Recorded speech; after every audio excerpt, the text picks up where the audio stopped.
Yes, yes, people. We are back live. We are back live on the Sarcasm City TV YouTube for the returning Manchester United Chelsea podcast. It's been a minute since we've done a United Chelsea show, people, and that's because we've been trying to find. I've been trying to find a time that works with all the panelists, etc. And then because of the transfer news, at times when we're going to do the show, some news will break regarding Manchester United or another team. So that's why this is the slot we're currently looking at. It will be Wednesdays, 11:30 p.m. UK time, so slightly earlier than now. But we're here to discuss Chelsea and what are the expectations on them and on Maresca as well. As I've been doing the getting predictions from people, so panelists, people who have on the fan calling shows, people in the chat as well, fans of Chelsea and other clubs. And Chelsea seem to be pretty high. Some people have Chelsea fourth, some people have them higher in third. You got the likes of Fact who have Chelsea winning the whole Premier League. So what are the expectations on them, especially with all the additions they've made as well? They did win the Club World Cup against PSG in the final, also in very impressive fashion. How did they do in the Champions League? They've added João Pedro, added Bino Gittins. Javi Simmons could be on the way as well. They've added Hato to the team, potentially a goalkeeper. Garnacho on his way there. You know, you've obviously got Caicedo, you've got Palmer. You've got Lavia, you've got Neto, Cucurella, Reece James has been fit as well. So there's a lot of talent over there at Chelsea. So that's what we will be talking about. So please keep all your comments, questions, Manchester United or Chelsea related. On the Manchester United side of things, not much in terms of new news. It was just today stating that a big bid is imminent for Baleba. Just make the bid then. That's where I'm at with it. Just make the bid. And of course, Manchester United have the small matter of facing Arsenal on the opening day. And this will be the last show we do before the Premier League starts as Chelsea kick off before the United Arsenal game taking on Crystal Palace as well. Before I bring on the panelists, make sure you run up the likes though. Please make sure you hit the like button on the video. Make sure you share this out across all of the socials at Yes It's Flawless, at Sarcasm City TV on Twitter/X, also on Instagram. And just as important, make sure you hit the subscribe button and hit the notification bell as well. Returning, I feel like I've not spoke to him in time. This is the longest that we haven't spoke to each other, and it's probably been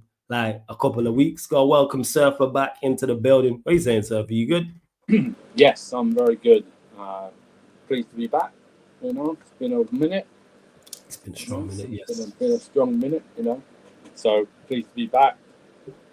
Little summer break, but you know, it's all good. No, just, we haven't done a show for a while, obviously. Our big business seems to happen when it's not show days. It's all good. Pleased to be back. It's good to have you back, though. Like I said, we haven't spoken in a minute, so it is good to have you back on here as well. And Chelsea, start wherever in regards to incomings to your football club. We'll go there. Have you got a fan on as well? Because I think it's clicking. Yeah, sorry. Turn it off. All good. That should clear it up. Yeah, go on. Sorry. Few incomings we knew about. Esteval was signed. It would go down as this summer signing, but we signed him like a year ago. Obviously, Santos coming back. Gittins, João Pedro, Delap. Missing someone else. Asugo. Gustavo as well. Yeah. I can't remember if there's someone else, but so attack and midfield have been given a lot of attention to, which is probably rightfully so. Well, the midfield's reinforced, and the attack's been given just a basic makeover in this time. So that's been mostly it. Although, you know, had a big injury to Levi Colwell, so it's massive. He's got an ACL. So yeah, Colwell did the ACL. Yes, you did. He did. So he's out for the entire season. So hopefully they're looking at something like that. But yeah, it's been mostly attack really that they've really gone to town in terms of boosting it and everything like that. But otherwise, yeah, it's been a very short pre-season. Our pre-season is very weird. It's sort of like an extended international break, really. Like we gave the players like 4 weeks off, come back, play 2 games in 48 hours, and then we roll into a new season. So it's going to be it's going to be good to watch. First few games are in London, so that will probably help. But you know, it's very you can only take. I don't know how much you really take from friendlies. You know what I mean? Now people start doing the 007 gimmick in friendlies. I've noticed now, which is a bit. It's outrageous. People doing that. A 007 in friendlies is absolutely crazy, man. It's like I don't even pay it no mind. The performances. Yeah, I know, yeah. So, but there were a good couple of performances against Leverkusen and Milan. We beat Milan 4-1, but the rest sort of spoiled it and sent someone off. It was like a friendly. It was like, just give me yellow or something like that. But Esteval's getting a lot of attention, which is rightfully so. He looks very, very good. But like I said, it's friendly. So whether that, I don't know how many minutes he'll get and if he's going to start this season. But everyone seems to be carrying on with the Club World Cup. Feeling, taking it into the new season, which might actually help and benefit us instead of like winning something at the end of last season and then you've got like 2 months of like mellowing out and preparing for a new season where it's like we've like had like a few weeks, everyone's still in that mood of winning, and you take the momentum and roll into a new season. So yes, it's pretty exciting. I think most Chelsea fans are optimistic. Oh, excited to see. A lot of optimism I've seen surrounding you from Chelsea fans. Yeah. A hell of a lot. Yeah, It's been stunning. Yes, it's. I think last season, we overplayed how good we thought our attack was, and the idea of the idea and the reality of the attack are two different things from last season. Whereas now, it's sort of when you go from Nicholas Jackson and Mark Guéhi as your strikers to Liam Delap and João Pedro, sort of a big, massive upgrade. Absolutely, that's a big upgrade. 100%. And even like the wingers, like I didn't really watch much of Gittins on the wing, but he looks explosive. And then, like I say, you've got additions of like Santos and Asugu coming in. And Santos looks very good. So he played at a Club World Cup, but Asugu is like, from the last couple of games of friendlies, he like slots in as like a Caicedo clone, just a bit unpolished. So it's like everyone's going about like Baleba being 112 million. It's like if this guy rocked up at Brighton as Baleba's replacement, he'd be like 100 million in a couple of years. I don't know what's going on with Brighton. Are ridiculous, man. You know what I'm saying? Brighton are ridiculous. They're very good. They're very good. Yes. And then it's like you've got the most ridiculous transfer saga. I don't mean the saga of your guy Garnacho to us. I always like everyone. You've been linked with him so much. You've been linked with Garnacho since January, and I go, yeah, we so desperately want Garnacho, never put a bid in for like 8 months. we so want him. We so want him. We've barely begun discussions. You know what I mean? Like that. It's always like a market opportunity and stuff. But apart from the Garnacho thing, if everyone's pretty pleased with the transfer business we've done, obviously, like I said, the biggest thing is people, like for me and a few people I know, is like we need to get a centre back in, like a good centre back in. Did you feel that way before the Colwell injury? Was you saying bringing the centre back, and I was just added to it? Go on. Yeah. I felt that way. I thought we needed another centre back to play with Colwell. But then since then, it's only just. Thank you very much. It's only just CP guy. Yo, look at this guy. Big up to you guys. After the insult, hey, fuck you, CP. How about that, man? This guy. We'll bring some close to the stream. Shut up, man. Shut up. But Go on. After I definitely thought before it, but after the Colwell injury, it's just heightened that we need it, because I think it's bigger. I think it's a case of a difference between being in the top 4 and being able to challenge. Because I think if we don't get a centre back, I think we'll probably just finish 4th. So you reckon a centre back is that important to I do, your finishing position in the league? Yeah, because I don't mind tossing in Chalobah as rotational squad players, but like having them start week in and week out, because you're going to have them start in the Premier League and Champions League. True. The options afterwards are like too young for me, or they're like very injury prone. Like Fofana's got a bad history of injuries, and then Badiashile's he's another one who's got bad injuries and his form's not good, and like Disasi's rubbish, so we're going to sell him. We're going to sell Vega, but then you've got like against Milan, Chalobah went off a bit. He sort of like hurt himself, and like the next player up was like the next man up was Josh Achimpong, the youngster, with like a central defender option. So it's like, yeah, something's not right there, and it's like Fofana. Everyone's going, well, Fofana will be good, and it's like, yeah, if he can stay fit, he's played like 12 games in a row.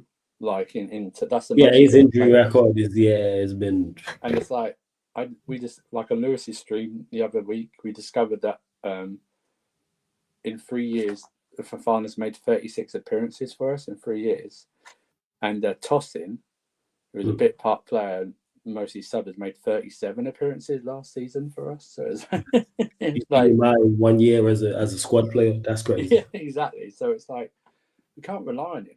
We can't rely on him or Badiashile. Badiashile is just a left-footed version of Fofana because he's always injured and stuff like that. So losing Colwell was, no matter what you think of him, and I know people like, it's not like we're talking about losing Van Dijk or anything like that, but he was sort of like the linchpin. He was like the person who was always there no matter what. And he was getting, he's still got a lot to improve on, but he was getting there. Had a good end to the season, had a good Club World Cup. We're starting to see him blossom in terms of personality-wise, in terms of mentality. And then, he got ACL literally on the first day of training back. It wasn't a collision or anything. So he wasn't a challenge or anything. Not according to reports. Literally, just he felt something, and then an ACL just went, and then he's out for he's going to be out for the rest of the season. So it's a big loss, and you can tell. And then Maresca wants a centre back because it's just because of those issues that we have, and that's for me, that's the big difference between what Chelsea can do this season. It's like because I think attack on paper, we could very well be up there. I think midfield, we're midfield's very good. Yeah, I think fullbacks because I do like our fullback option. Gusto's got to do better, and Hatto, who that's the other one. Hatto, we bought him from Ajax. That was the player I forgot, the one to cover Cucurella, the Ajax captain that we bought in. So, but it's really the centre backs and the goalkeeper for me are the weak area, and it's like. So that's the difference to you. Let's say you did go and get a Donnarumma, a Mignon, a goalkeeper you rate, and then you went and got a centre back that you rate highly. Yeah. What would it be for you then, if that's the case? If you were to go and solve those two issues, let's say it's Fofana next to a quality centre back that you rate and a good goalkeeper as well. I think you're talking about a very strong title challenge. Okay. I'm not saying out and out win it because I've not seen this team do it. So I would just go I would expect a very strong title challenge. We're talking. Not like dropping off after January, February, or even March. Like you get into April time, and you're like single digit points off. Do you know what I mean? Like that. Wherever it goes from there, but it's like without that, it's sort of for me. This is a personal thing. I'm just not comfortable with Tosin and Chalobah the entire season. Yeah, with the options straight afterwards. It's like if you. Like you said, if Fofana wasn't always injury prone, then you'd have Fofana there, and you could put someone else with him. And you go, well, at least Fofana's there, or something like that. But you can't trust him. He just can't stay fit. He's been fit. He's been, like I say, he's made 36 appearances in 3 years. So it's like 12 appearances a year, and then some years he didn't even play. So it's a point of, I think it will really, after the transfer window, it will really show what the club actually think if they do or don't get a centre back. I've really given up. I was going to say, do you think the club go out into the market and actually get a centre back? I think we'll be briefed about it. I don't know. I just don't know. But my thing is, it will really show what their intent is. Because if they don't get it, that just shows me they're just happy to finish in top 4 this season. Because I think I've given up on the goalkeeper thing. I just don't. Well, think you don't think you get a goalkeeper? Nah. Really? I don't think it's going to happen. I think they're unless something like happens with Magnon or something like that. I don't think they. I think they're fine to go with Sanchez, which is to me, there's a lot of revisionist about him because of the Club World Cup in the back end of the season. Yeah, it's ridiculous. Like one game, it's like, name me. I was like on a stream. I can't remember who it was, and they went, name me a mistake Sanchez did, and I went, well, he made 2 in the final and 1 in the semi-final. I mean, he's so great in the Club World Cup. It's like, yeah, he was very good. He was very good in parts of it. But I just remember him was like, oh yeah, well, we were 3-0. Like he tried to do a little trick where we were 3-0 up, and goes, yeah, but we were like, I was thinking they would have told me, yeah, but we were 3-0 up at the time. So yeah, but what if they made it 3-1 and then suddenly, we've seen it. Like, look at today's game. You know what I mean? Spurs were home and hosed with like 10 minutes to go, and facts. 85th minute. Oh, 2-0. PSG had 1 shot on target the entire game. Up until that point. Yeah, up until that point. So don't tell me it can't happen. This was a PSG in full flow. Do you know what I mean? When we played them. So don't tell me it can't happen. But I just, he doesn't have that performance against PSG is an aberration. It's not a consistent amount, because they'll go, oh yeah, but he was so good at the back end of the season. No, it's Maresca's defensive structure. We just dropped back like 10 yards and reduced the number of shots. Yeah. And it's like, but he's got high shot percentage, like, or stoppage, whatever it is. And I go, he's a goalkeeper. And, well, I mean, if he's not stopping shots, then what are we doing here? Do you know what I mean? Praising for the bare minimum. Yeah, it's a problem. It's like,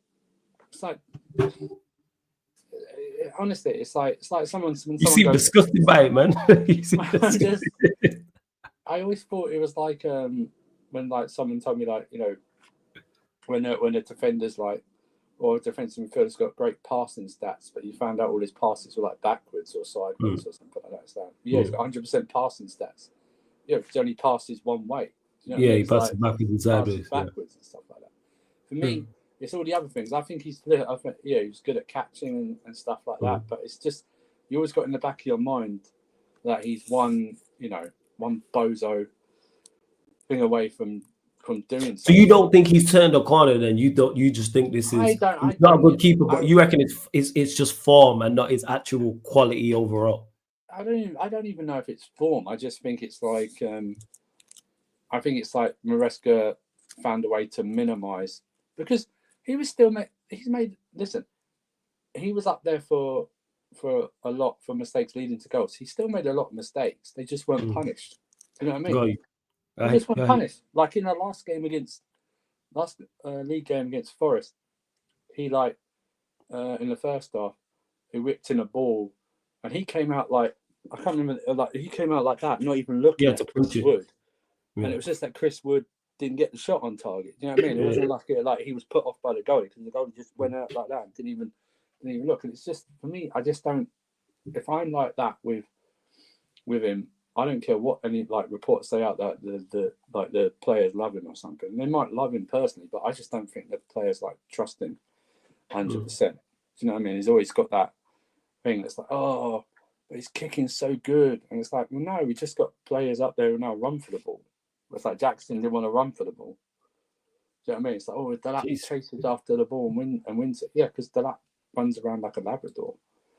You know what I mean? A lot of golden retrievers. Sorry, he runs around like a golden retriever, like so much energy. He's just got people up there. Listen, he had a very good one game. You know what I mean? It shouldn't really take away. It's like if I was to it'd be like if Rasmus Højlund was to score like a hat trick if he was to play against Arsenal on Sunday, and he scores a brace or something, scored like a winning hat trick or something like that, you wouldn't suddenly go, oh, he's got to play the rest of the season. Do you know what I mean? You'd go, that was crazy. People would say that after we scored against after we scored against in the Europa League. Who was it? I think it was Victoria Pilsen or something like that. and people was in my match reaction talking about, yo, apologize to Rasmus. Yeah. After scoring against Victoria, it was Pilsen or Bodo Glimt or someone like that in the Europa League. Yeah. Look at him now, to criticize him now. Yeah. There's no like, it's all like, everything's forgiven because we won a trophy as well. So it's like heightened it. So, the slate's wiped clean, you know, and stuff like that. Because even like Gusto's been fairly terrible all last season, even during the Club World Cup. But he had a great game in the Club World Cup final. Yeah, praise him for that performance, but he's still got to shape up for this upcoming season because he was crap all last season. Do you know what I mean? Whereas the season before, he was actually one of Poch's success. So much so that we didn't worry about when Reece James was coming back from injury and stuff like that. You know, we have players who are consistently performing now. We have like Kukurea performing. Cole was doing well. He had an up and down season, but he had a good back end to the season, Club World Cup. You know, praise to Chatham and Tosin when they have come in because they've come in and played well, but they're like in and out, so they're not supposed to be that. Reece James, you know, starting to get more game time, get more minutes. Caicedo, and I don't really, when it comes to Caicedo's performances, I don't really discuss them because they're just normal. So his consistency level is so high that when saying he's playing well, he's pointing out the obvious. Oh yeah, Caicedo playing. Someone goes to me, "Oh, did you see what Caicedo did?" I go, yeah, he does that every game.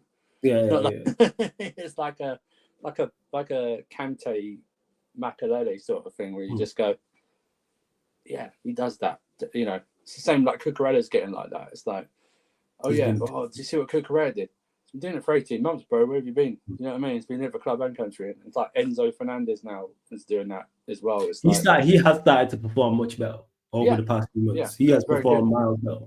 Yeah, it's very good. And it's like, obviously, Cole Palmer does it and stuff like that. You know, he has a bit of dip in form when it comes to his numbers and stuff and gets ranked over the Coles, which is fine because we raised his like standards with everyone, so that should happen. But now you're going to see it. Now you're going to see that's the expectations that the players have set themselves and they've set the fans that we know you can perform like that. So anyone who's not performing like that, then shouldn't be. They should be obviously be allowed to get to that form, but they should not be free from criticism. And one game isn't going to make me. If they had 3 shit games beforehand, and in one game they go, "Oh, see, we told you, it's Fergus." That, yeah, that's great, but you had 3 crap games beforehand. What happened there? Do you know what I mean? Yeah, it didn't cost us, but you know, hopefully it doesn't cost us. But it's like I need to. For me, I don't really like mentioning my goalkeeper anyway. Because that means that your goals under siege to an extent. Yeah, I'd rather my oh, hello. Oh, yeah, you're back. You broke up a little bit, but yeah, you're back. Go on, sir. Go on. So I want my goalkeeper to like get a 6 every like match. Do you know what I mean? Like, but like just the average, just like did the job, was under no, you know, problems, good to go, something like that. Or you know, like I say, he doesn't do anything for 91 minutes, pulls off a great save, or something like that. I just don't. I don't feel Sanchez for me has done enough to warrant us going into a Champions League. I mean, I don't want to walk out in the Bernabeu with Sanchez in goal. Do you know what I mean? It's like, do you know what I mean? I hear you on that. That one I get. I hear you on that one. Yeah, I hear you on that one.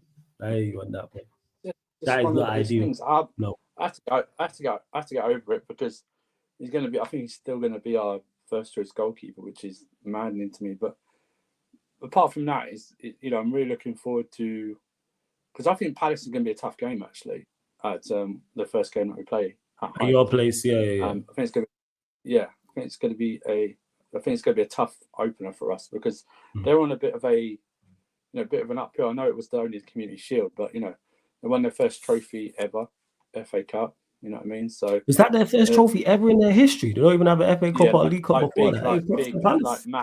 Like massive. Yeah. I'm not talking like a Southern Tier League or some rubbish like that in 1910. Not like the playoff things or like championship stuff or anything like that.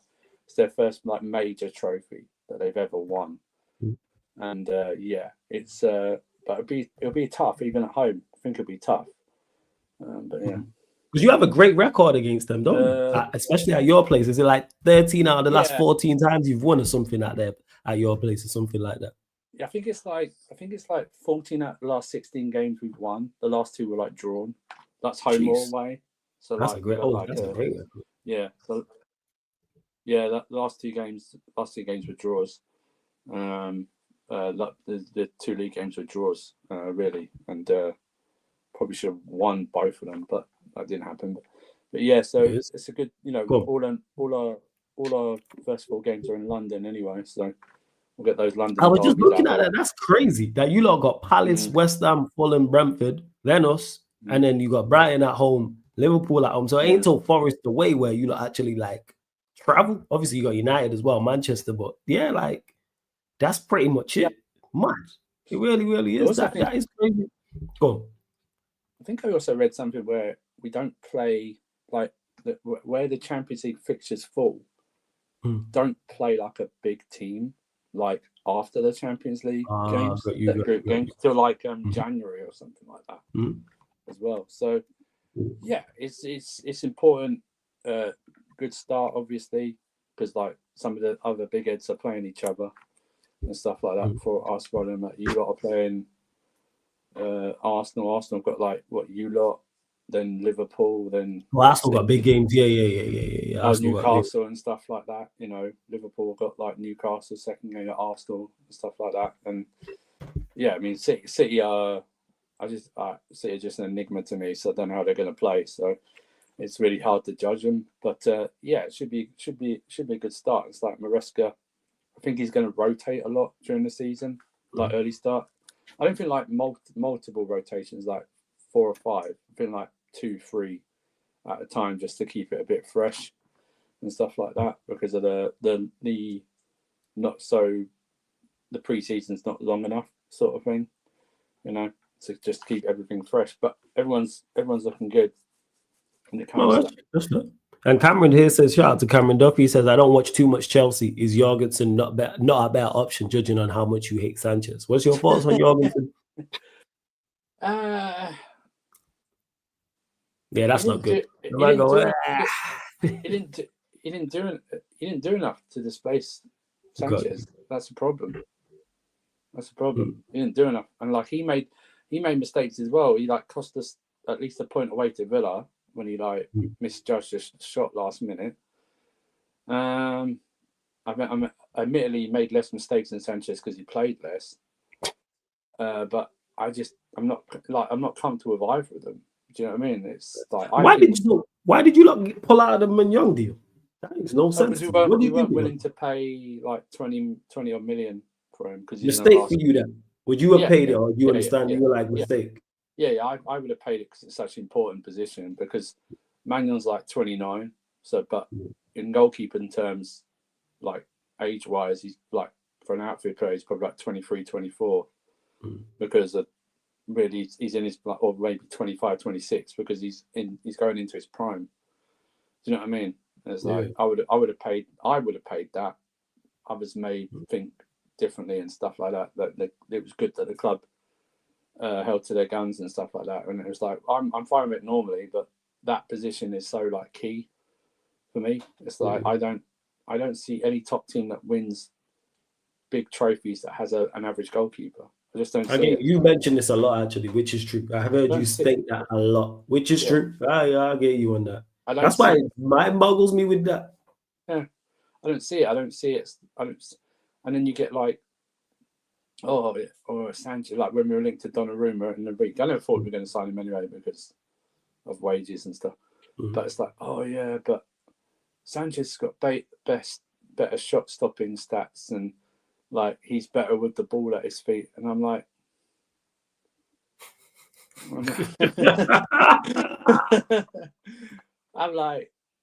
you guys wouldn't have.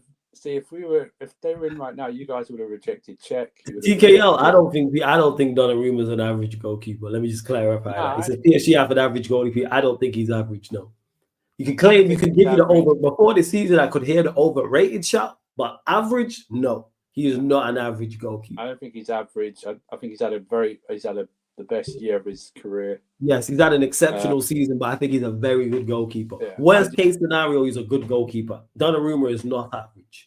I don't mind if you don't rate Donnarumma, but don't try and big up Sanchez when it comes to it. Do you know what I mean? Oh, he's better with the ball at his feet. You can Donnarumma can kick it long. What we doing here? Do you know what I mean? It's like it's nothing special that Sanchez does.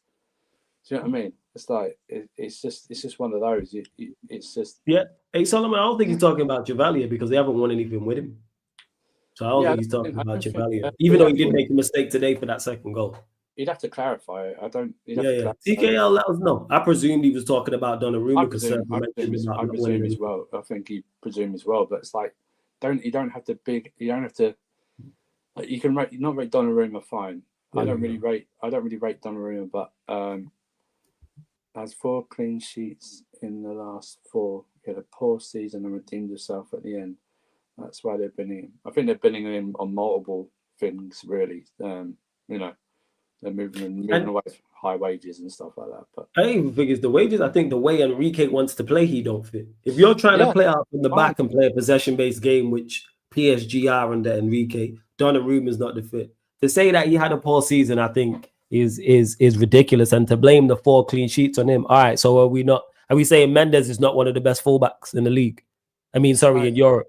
Are we saying Pacho's not one of the best centre backs in Europe because they come on, man? So because they got 4 clean sheets, we're saying those 2 in particular on that left-hand side are not quality. So Mendes is not one of the best left backs in Europe, and Pacho's not one of the best centre backs in Europe. Right. He literally kept PSG in the semi-final. Do you know what I mean? Literally on both legs. He literally kept them in the semi-final. That first 10 minutes in the second leg alone against Arsenal, when Arsenal were battering them and could have scored a couple of goals, he literally kept them in it. Now, listen, admittedly, I don't watch a lot of the French league and stuff like that. And I'm like I say, to me, I'm not saying he's the best, but you can not rate Donnarumma. I have no problem with you not rating Donnarumma. But my thing is that when people then go, yeah, but Sanchez is slightly better with this and stuff like that. It's like, no. I don't care what you say. Sanchez is not better than Donnarumma. I don't care what anyone says. That's my argument to it. But but that would be the biggest thing. Like one of the biggest things. Like you want a commanding centre back to at least alleviate and stop you feeling that he's going to make mistakes or anything like that.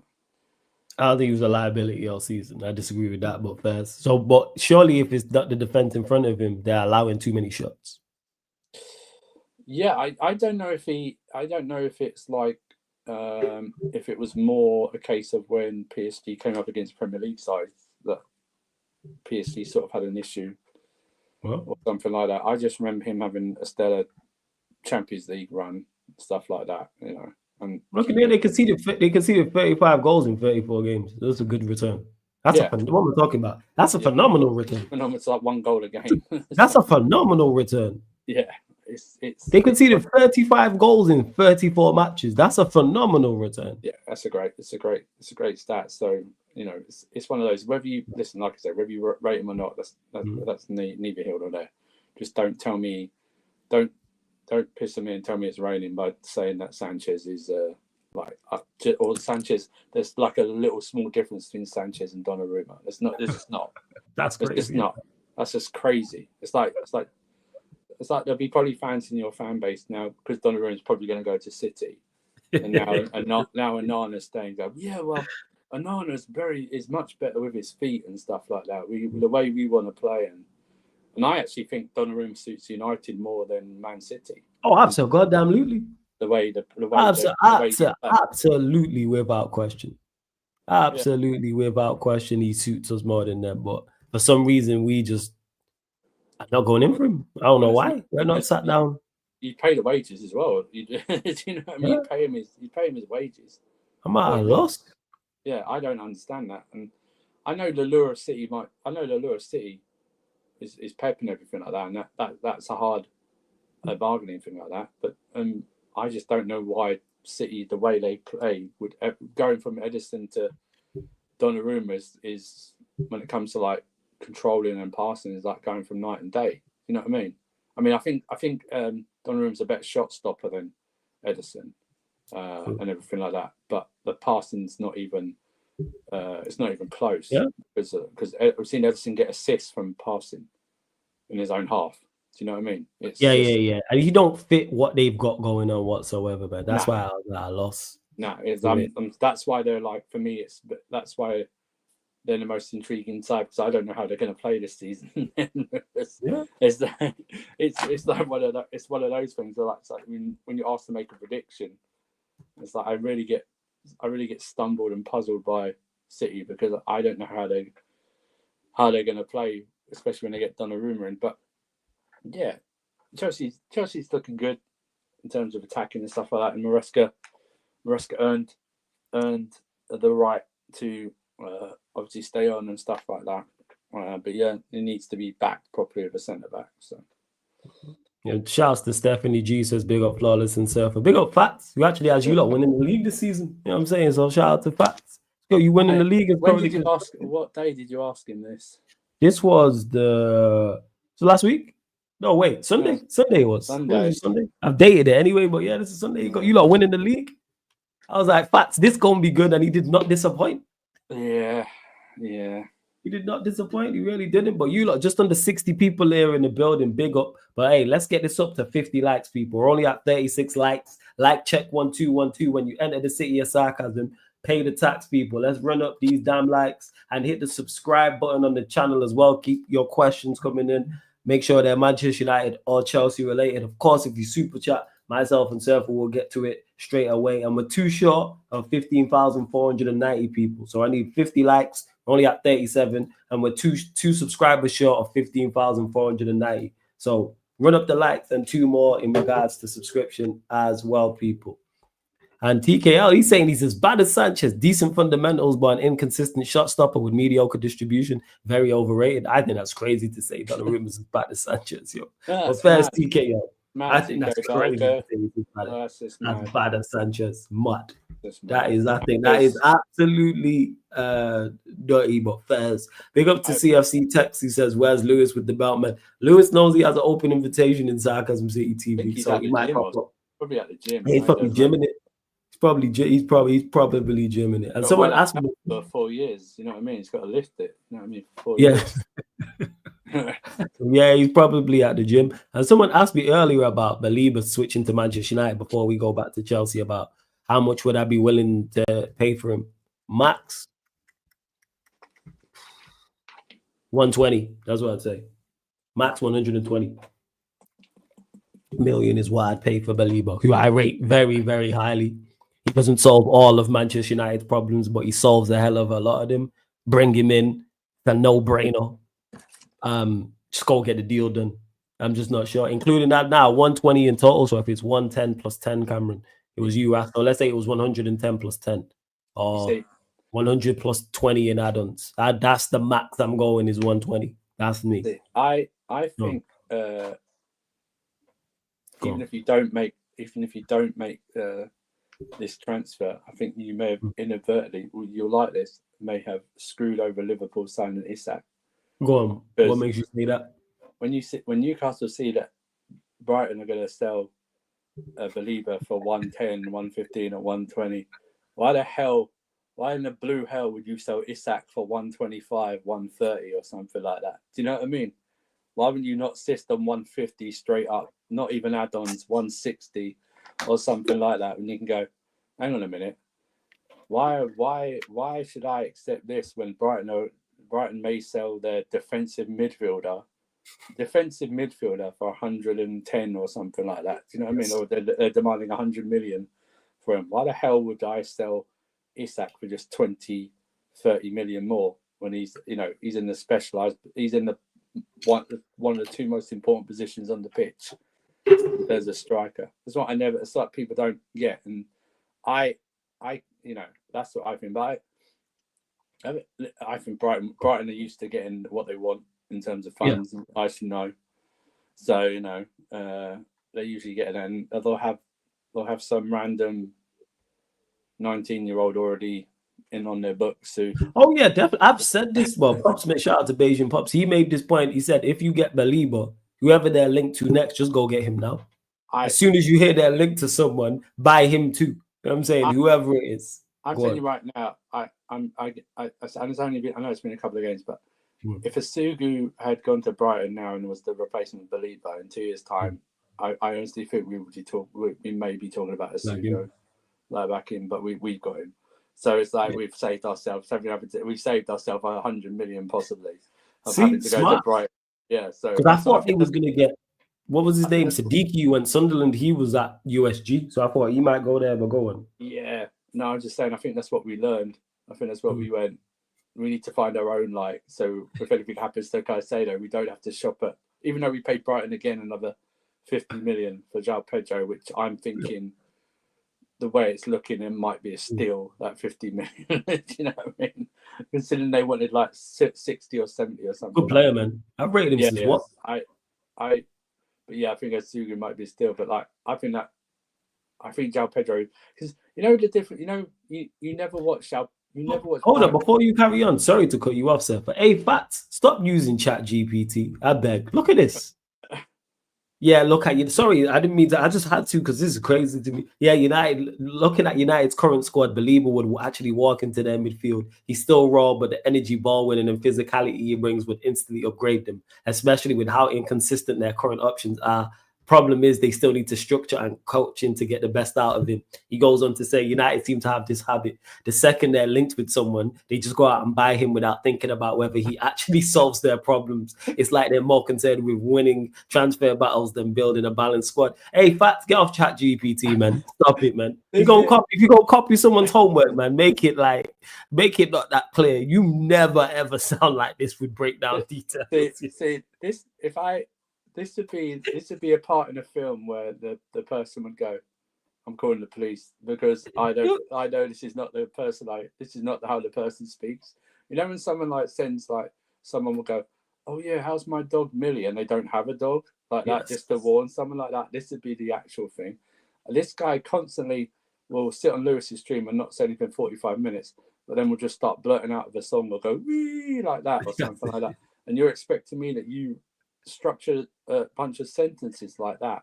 He never breaks down. Like, we all have our style and the way we approach things, and we've been talking all long enough to know like when it sounds like someone. And even when he was like, that's AI. Shout out Northside for the raid as well, man. Big on my G Northside for the raid. You know, make sure you subscribe to Northside LDN every single time. Run up the likes. Everyone who's joined over from the raid, please run up the likes. Please make sure you hit the subscribe button and the notification bell as well. No, I think you should definitely sign Baleba. I just think that I still think you still have issues with a two-man midfield. Of course.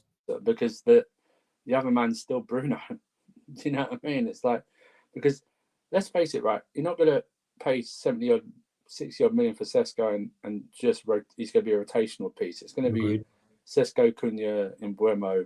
Yes. Bruno in the midfield and whoever the defensive midfielder. I think Baleba will definitely help. That's why we got to get rid of this idiot manager, because I agree with you.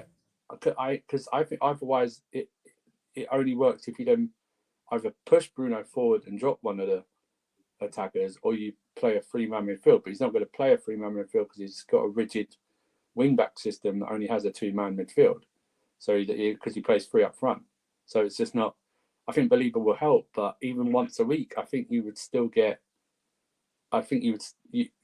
For me, what it does is, like, I think you'll finish top half because of the improvements you've made in attack, especially, and others have for me, sneaky. I've got a sneaky feeling Everton might do very well this season. For me, really? Where's it degree? Where is it? What makes you say that? I like their additions that they've done. You know, they've got Grealish. Who else they signed? Grealish. They've added I can't remember they've got a good striker, a goodish striker. You know, they've added Njai is very good. You know, and stuff like that. I just think they're my sneaky things. Not like do a European spot, but like a 7th, 8th, 9th sort of thing. Do you know what I mean? And look the turmoil that Newcastle, Villa haven't really improved. in terms of that. You know, I don't know what Brighton are doing. They're going to sell their best defensive midfielder that takes them out. Like Brentford might be a very good option of being relegated this season. This is someone that's something many I've heard many say Stuff about like that. Brentford. I think for me it would take. I think Baleba would help in terms of getting possible a European place, like maybe 6th or 7th or something like that. Do you know what I mean? Palace might surprise a few people, especially if they keep Eze and stuff like that. But it's a very good addition. You got to do it now, because if you don't do it and then he has still another good season, you can just see other people coming in for him. Do you know what I mean? Or being there. Do you know what I mean? Like a Liverpool, like a possible City, stuff like that. You know. Oh yeah, we 110% sign him now. Yeah, we are like sign him now, because there will potentially be bidding war for him next summer, wherever it's you lot, because you lot like buying players. You never know what Liverpool might look at him, City might look at him, and outside of that, you got Real Madrid who just stockpile talent. You got Barcelona who can pull levers. You know, they're like definitely 110% sign him now, without question. And to Cameron as well, shout out to you, Cameron. He made a good point where you said, think United fans would have been comfortable taking 100 million for Bruno if they knew Baleba would replace. No, Cameron, I don't think so. No. Oh no. I think United fans think this man can walk. If Bruno did a press conference tomorrow and said he could walk on water, United fans would believe him. Some United fans, legit. If he said that, if he said he could turn water to wine, certain United, this man can do no wrong in the eyes of. It's very Mason Mountish. Yes, a large proportion. I'd say a large proportion of the fan base defend this man. So to Cameron, to answer your question, no. I think if you offered Manchester United fans and said, all right, you're gonna sell Bruno for 100 mil, but bring in Baleba, most would say nah.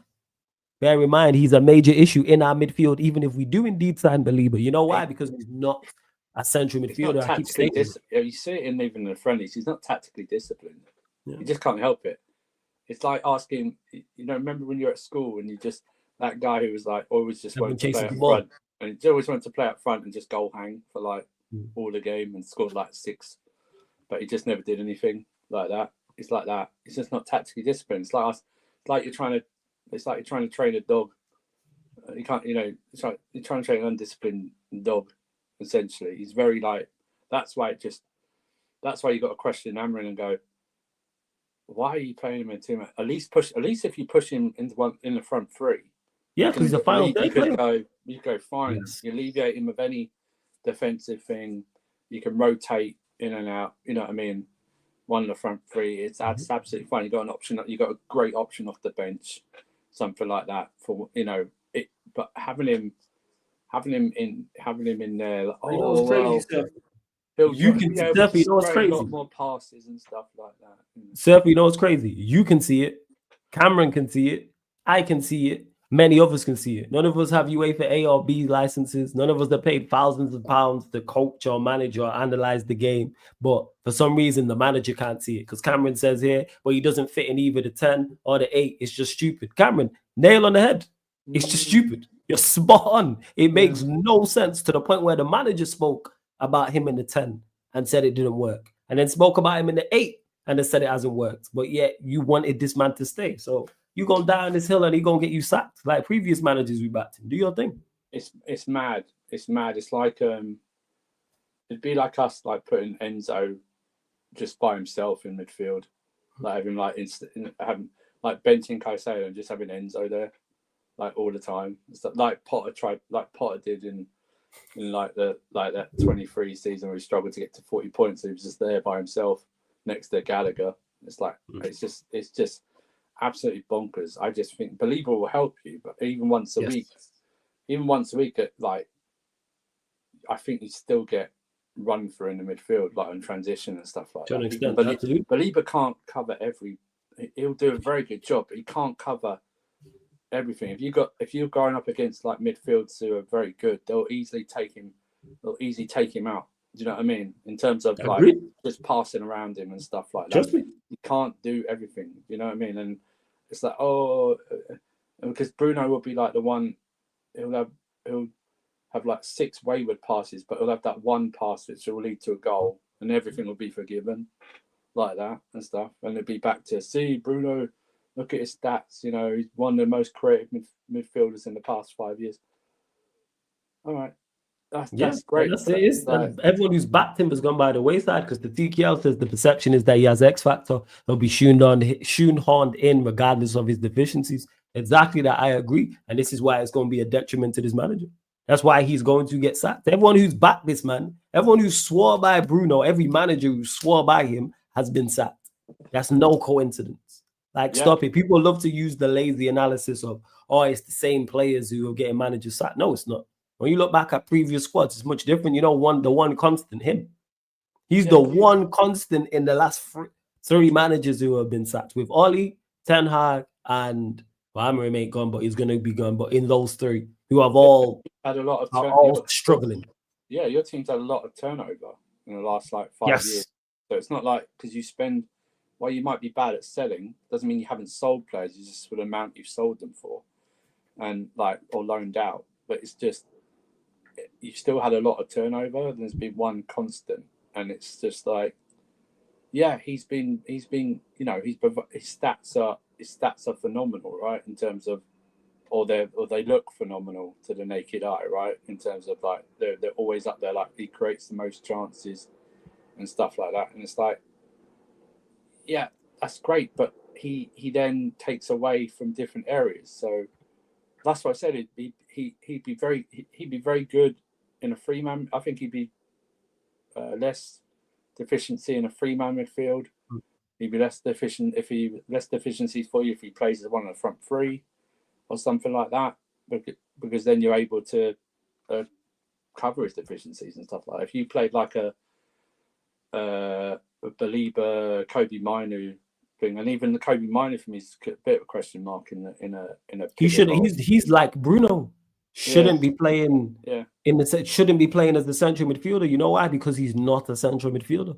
Yeah, it's clear as day that Mano is a final third player. The same way it's clear as day Bruno is a final third player. Same way it's clear as day Mason Mount is a final third player. Whether you rate the players or not, it's a whole different conversation. But when you look at all of Mount's best moments, for instance, the goal he scored in preseason, final third. When you look at Bruno, 99% of his highlights is him in the final third. Mano is the same. How about start playing central midfielders in central midfield and play final third players in the final third?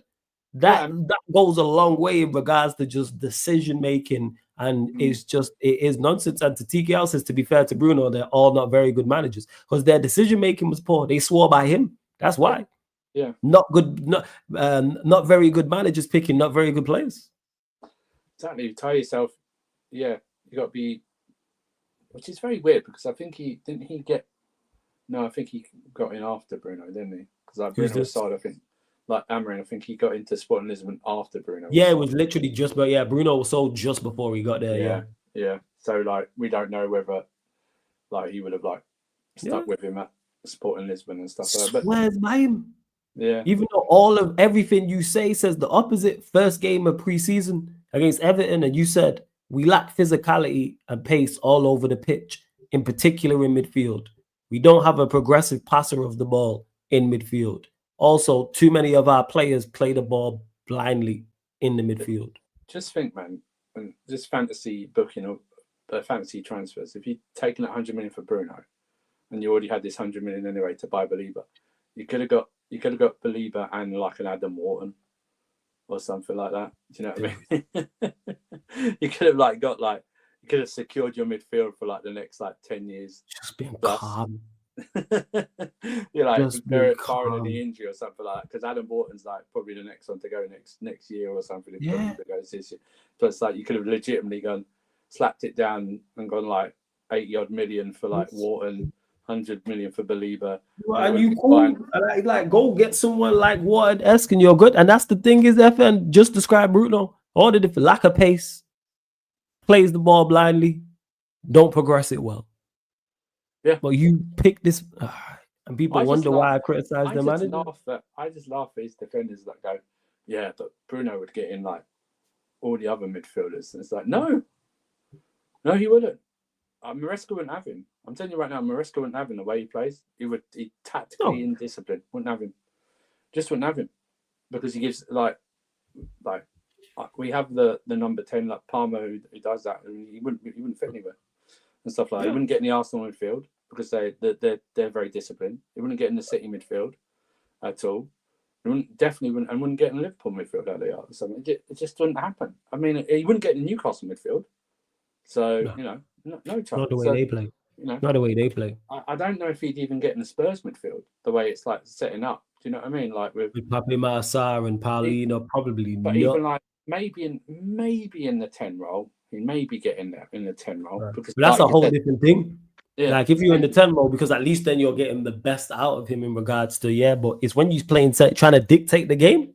Yeah, it's just problematic. And you're right. It's going to be Amrin's going to, if you don't start well, because there's no excuses really, because you're playing once a week, so there's no really issues for you not to. That's crazy. There's no more excuses.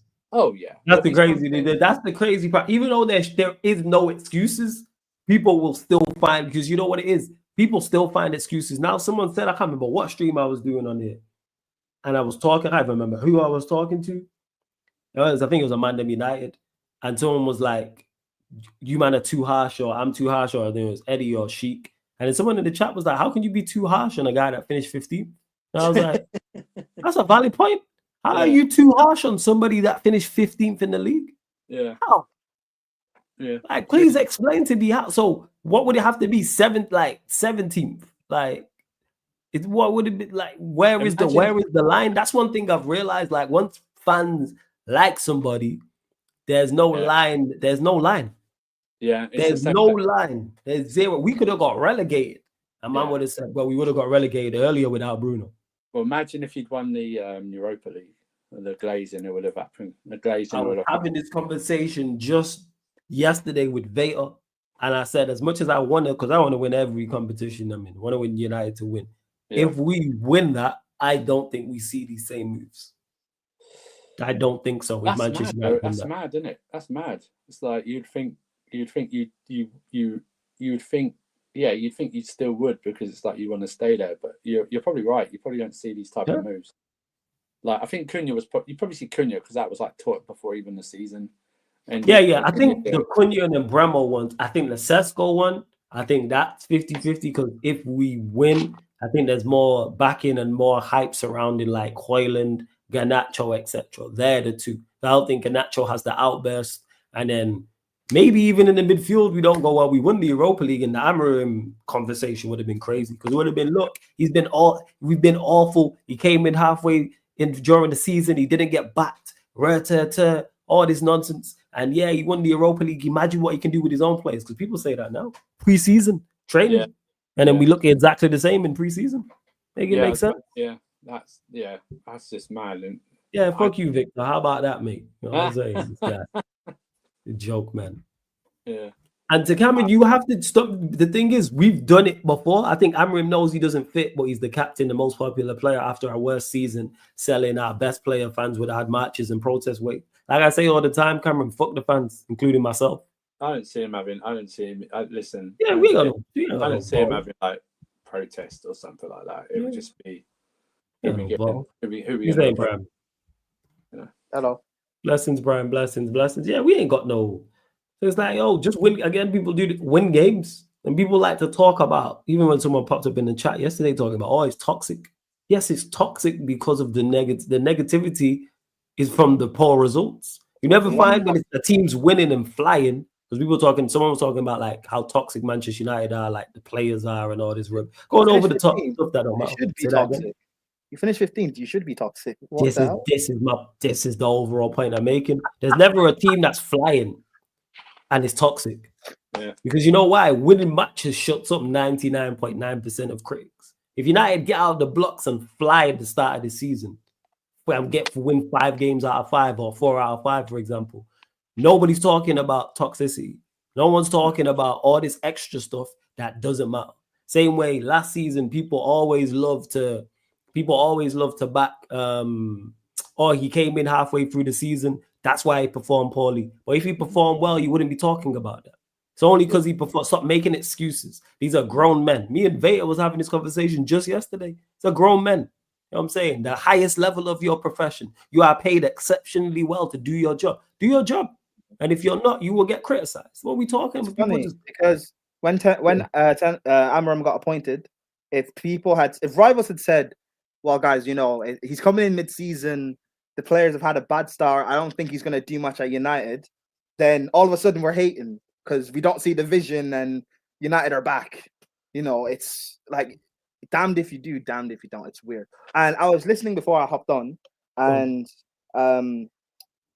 you guys are basically talking about how the window United are having, if you guys had won Europa and stuff like that. I actually said this going into the Europa League final. That's why I wanted United to win, because my prediction was if you guys had won the final with the Champions League money and everything, you guys would have spent that money poorly. As opposed to now, you guys now look like you're trying to actually move smart with getting Embuemo, Cunha. It looks like you're going to get Baleba and stuff. So it looks like you're actually now trying to at least move smartly, but you're not really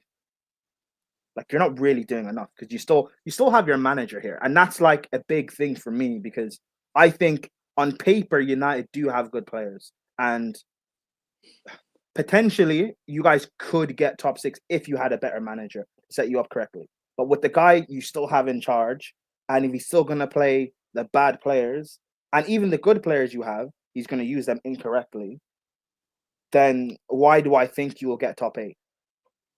Yeah. I hear you on that. Trust me. I'm reaching to the choir. That's why when I've been getting predictions from people and hosts and fan calling shows and people in the chat, and people have United high, I laugh. You know what I'm saying? I'm like, why? Like, the players you have, cool, I agree. The talent is there but look at the manager. Bear in mind, we weren't the 15th best team in the league last season, and he had us 50. Let's say you had us 12th, for example. Let's say you thought United were 12. All right, we still finished 15th. So he still delivered below where you thought we was going to be at. So with better players, well, all of a sudden is he going to hit his target or overachieve? What evidence do you have to suggest that? Because it's one game a week. Because it's one game. And people overrate that too. Like, word to Kaneki, I would trust this guy with one game a month. He was spitting when he said that. I don't get it. People say this one game a week. Like, how does that help? Bear in mind, he's come out and said he was focusing in particular on the Europa League. And we still lost that. Still lost that. Yeah, we made the final, but still lost it. Not even to a good side. Right. Yeah, again, people overrate this playing a one game a week. I think it's a myth. And if you can't handle 2 games a week at Manchester United, something's right. I don't want my manager or all the players getting accustomed to playing 1 game a week. Because if you're playing 1 game a week for most of the season, guess what? That means you're not in the last stages of competitions. That means you aren't challenging. Nonsense. I've never heard no. This is why you have the top managers in the past or even top managers of now complaining about fixture pileup. I want to be playing 3 games in 10 days. You know why? That means we're in the last stages of competitions. If from January you're only playing 1 game a week, guess what? That means you're out of all competitions then. Yep. Players shouldn't be accustomed to that. You are paid enough, same way the manager's paid enough to deal with 2 games a week. This is why you are paid more than everyone else. Like, that's why the Fulham manager's not paid like you. The Brighton manager's not paid like you. Brentford. The list goes on. What we talking about here? The leader. They're the 1 game a week. So when did we become? Yeah, it's because we got 1 game a week. All right. Okay. You don't just say anything, man. You know what I'm saying? If you just say absolutely, it is just completely nonsense. And Victor, the reason why you're saying that about because you lot are not winning.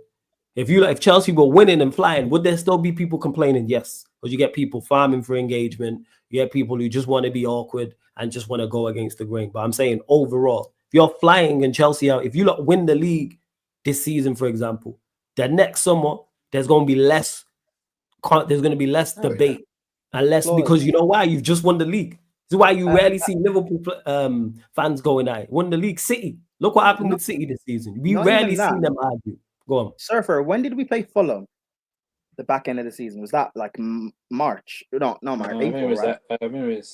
it might have been beginning of April, I think. Something like that. Around that time, I saw people still onto Maresca, wanting him gone, about how bad we were. Oh, we're not going to make it through our run. We're not going to get top 4. Oh, Sevilla could beat us in the final. Or not Sevilla. Betis could beat us, guys. Yeah. We beat PSG in the Club World Cup final, and all of a sudden, I'm seeing takes like, oh, where does Maresca rank amongst the Chelsea great managers? Is he And above this- Tuchel?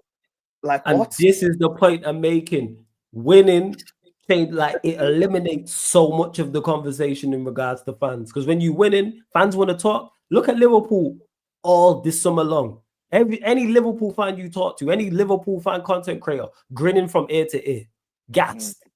Just won the league, signing top players, gas. Rarely will you see them arguing about anything. Whether it's Monts, whether it's a Sam, whether it's the guys on Copy, shout out to Copy anytime, whether it's people who calling on here, whether it's a side, whether it's a Lex. Look at the Bayesian show. Barnes and Pops, smiling, ear to ear, all summer long, all towards them. You know why? Because their team's winning. If they're not winning, guess what? That will change. Hence why you see City fans, there's now debate amongst them. City fans were like that, grinning from ear to ear. You know why? Because they was winning everything. But when you stop winning, that's when conversations, uncomfortable conversations then happen. See, look, just as I say it. See, look, smiling in the chat. It's as simple as that. It's as simple as just a mind flip. That's what it is. Yes. Makes people forget. That's all. That's it. Like, smiling from ear to ear, like, and people like, oh, it's toxic. Hey, if your club does what it's supposed to, your fans are going to be happy. If United actually do what they're supposed to and win more games and actually win some trophies, I will be over the moon. There'll be zero complaints or much less complaints. The reason why I complain because we're awful. Go on. It was that last summer after you won the FA Cup, and it was like facts. Exactly. Ten Hag should now stay and be given. Oh, we should definitely remember the letter to. They wrote the letter to keep Ten Hag. What is that? That actually happened. That's not right. They wrote a letter. Wasn't there something sent to the board or something like that? Who wrote the letter though? It was a supporters group. You can still see if you search it on Twitter, it will pop up. It's a supporters group. The letter's out there. Some United supporters group. And what's crazy about that is, even after the letter and after the FA Cup win, the board agreed to get rid of him. Yeah. Because everything happened after that. So when people say, oh, it's the FA Cup win, it's the letter. No, the board actually made the right decision. But it's just that their attempt to replace him was one of the worst I've ever seen. And then they went back to him. Yeah. And then they went back to him and then hired two managers alongside. Again, let me not even get into it because never seen anything like it. Imagine your team leader has two team leaders alongside him. Yeah. Like, what are we doing? Yeah, I've never seen. I've been watching football a long time. I've never seen a manager have two managers alongside him. Yeah. Never, ever in the Premier League have I seen where they've got a manager and they're like, we don't trust you that much that we're gonna go hire two managers to sit alongside you. All right. Big up Eddie in the cut as well, man. Shout out Eddie every single time, man. He says 100 likes ASAP. Run up the likes, man, because over just under 200 of you lot in there. He says this is a Garnacho to the bridge special. Big up, man, every single time, Eddie. All right, man. You already know, fam. You're just nah. Drop your valuation. Get your club to keep sticking to their guns of 50 million. I'm seeing so many United fans that are on socials and talking about 50 million and they're getting angry at Chelsea. And I'm like, bro, drop your valuation. And that probably is going to happen. Drop the valuation. Nothing's changed in like 2-3 weeks. It's the same reports. Garnacho wants to come to Chelsea. Chelsea want Garnacho. There's agreements, personal terms, but nothing there's been no like bid or anything. So Fabrizio just carry on. Fabrizio just pinned the same tweet he did. He pinned this week. His Twitter thing. Pick up Fab, making the money all you need. It's just Fab. the same. Yeah, it's like I personally still don't think it's gonna happen. But like, if it ends up happening, it's gonna be like late towards like deadline day, and it's gonna be something that works in our favor. We're not paying money or big money for him, so I don't know. Here's what it is, guys. And even if we do get him, he's going to go to Arsenal in a couple of years. So I'm not fussed. So long as we get him for like 25 or something, then we flog him to Arsenal in 2 years for like 60. Cool. Yeah. I think I'm accepted inevitability that it's going to happen. It's just, I just like the way that, we're so desperate. Like, it's made out that Chelsea really want Garnacho. It's like, if we want him that bad, why haven't we signed him yet? You know what I mean? Mm-hmm. We're not desperate to sign him. It's just been all we've been told is, it's an opportunity at the end of the window or something like that. It's like we know that Fab's being briefed by Garnacho's agent and stuff like that. Yeah, Eddie's been saying that, to be honest, about him being. It's just been because it's the same story. Eddie's been saying what? It's just different wording. You know what I mean? It's Garnacho. It's always Garnacho's agreed personal terms, but you know they're waiting for. Like I read today. Garnacho's going to make a trip to London. Why? Why is he going to make a trip to London for? We haven't agreed anything. What are we doing? So what? He's going to be like old school. He's going to be like Peter. He's going carnival, man. That's why he made a trip to London. He's going carnival. It's going to be like Peter O'Denwingy when he was outside QPR, like waiting to get transferred, and the deal never happened. He was just in his. He's going to come to London to agree personal terms with no bid placed. Fine. Yeah, exactly. He's already agreed personal terms. That's the craziest part. He's been agreed personal terms. We've known this. So like, again, what now? Our idiotic self, take the money. It's phenomenal money. Take it. 30 million. Take the money. Man went 0020. Take the money. I think it's because what were you guys is there actually a bid for 60 million in January? No, it was 45. Because I know Chelsea wanted him, Napoli wanted him. Yeah, but Napoli made a bid. It was 45. Oh, okay. But you guys placed him at 60. In January, you guys should have taken that money. You didn't. Napoli already bought their they bought Noah Lang, they bought a winger. Chelsea have bought a left winger. So now, even though we want him, he's still not a priority. Simmons is our priority. We now need a centre back potentially with Cole out. We need a goalkeeper. You know, we're linked with Donnarumma. Whether that will happen or not, we'll see. But there's other priorities that we need to get done. Like Garnacho is not a priority. If it doesn't happen. It was never a priority. It was never a priority. See, Garnacho, you made them a priority. Yeah. And they don't even have you as a priority. No self-awareness, man. I'm seeing also United fans like are complaining and want him to stay. So I like the way he goes.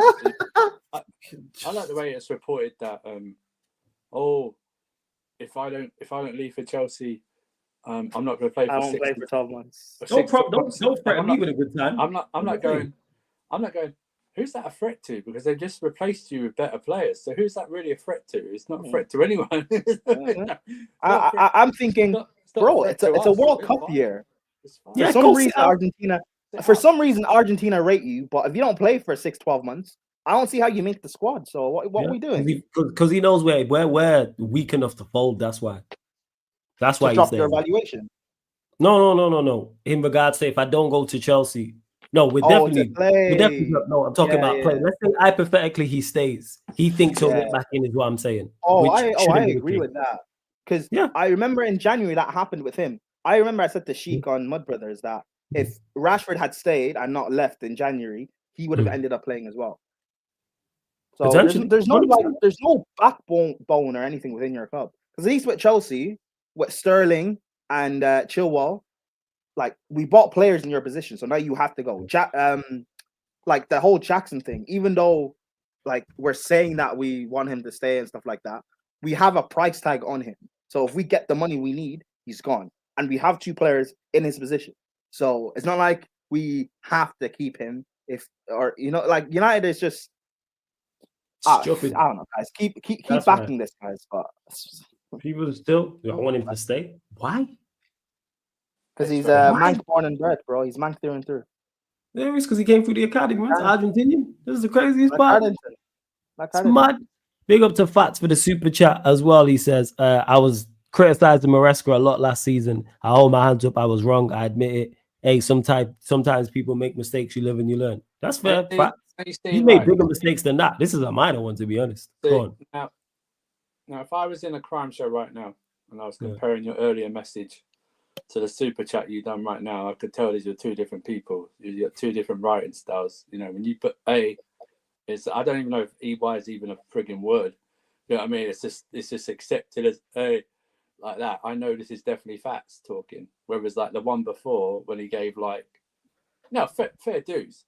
He's we know he's good with his education and stuff like that. Yeah, he's super intelligent, but we know he don't discuss football. Yeah, but we know he doesn't talk like that. You know, whether this is Fats, I still don't reckon he'd use the word criticise though. I think that is a chat GPT word he's picked up.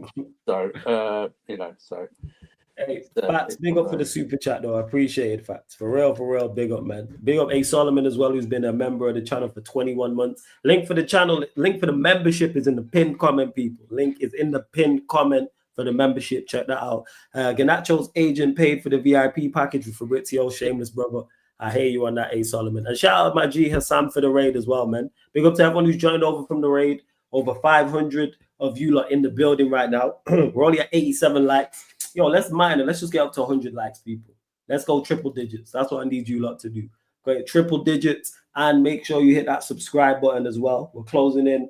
Let's roll to 16K. We're at 15,490. Asking for 5 more subscribers, people. I know there's 5 of you lot who are not subscribed. So I need 5 more subscribers. Get us to 15,495 and 5 more likes, people. Get us up to 100 likes before we carry on.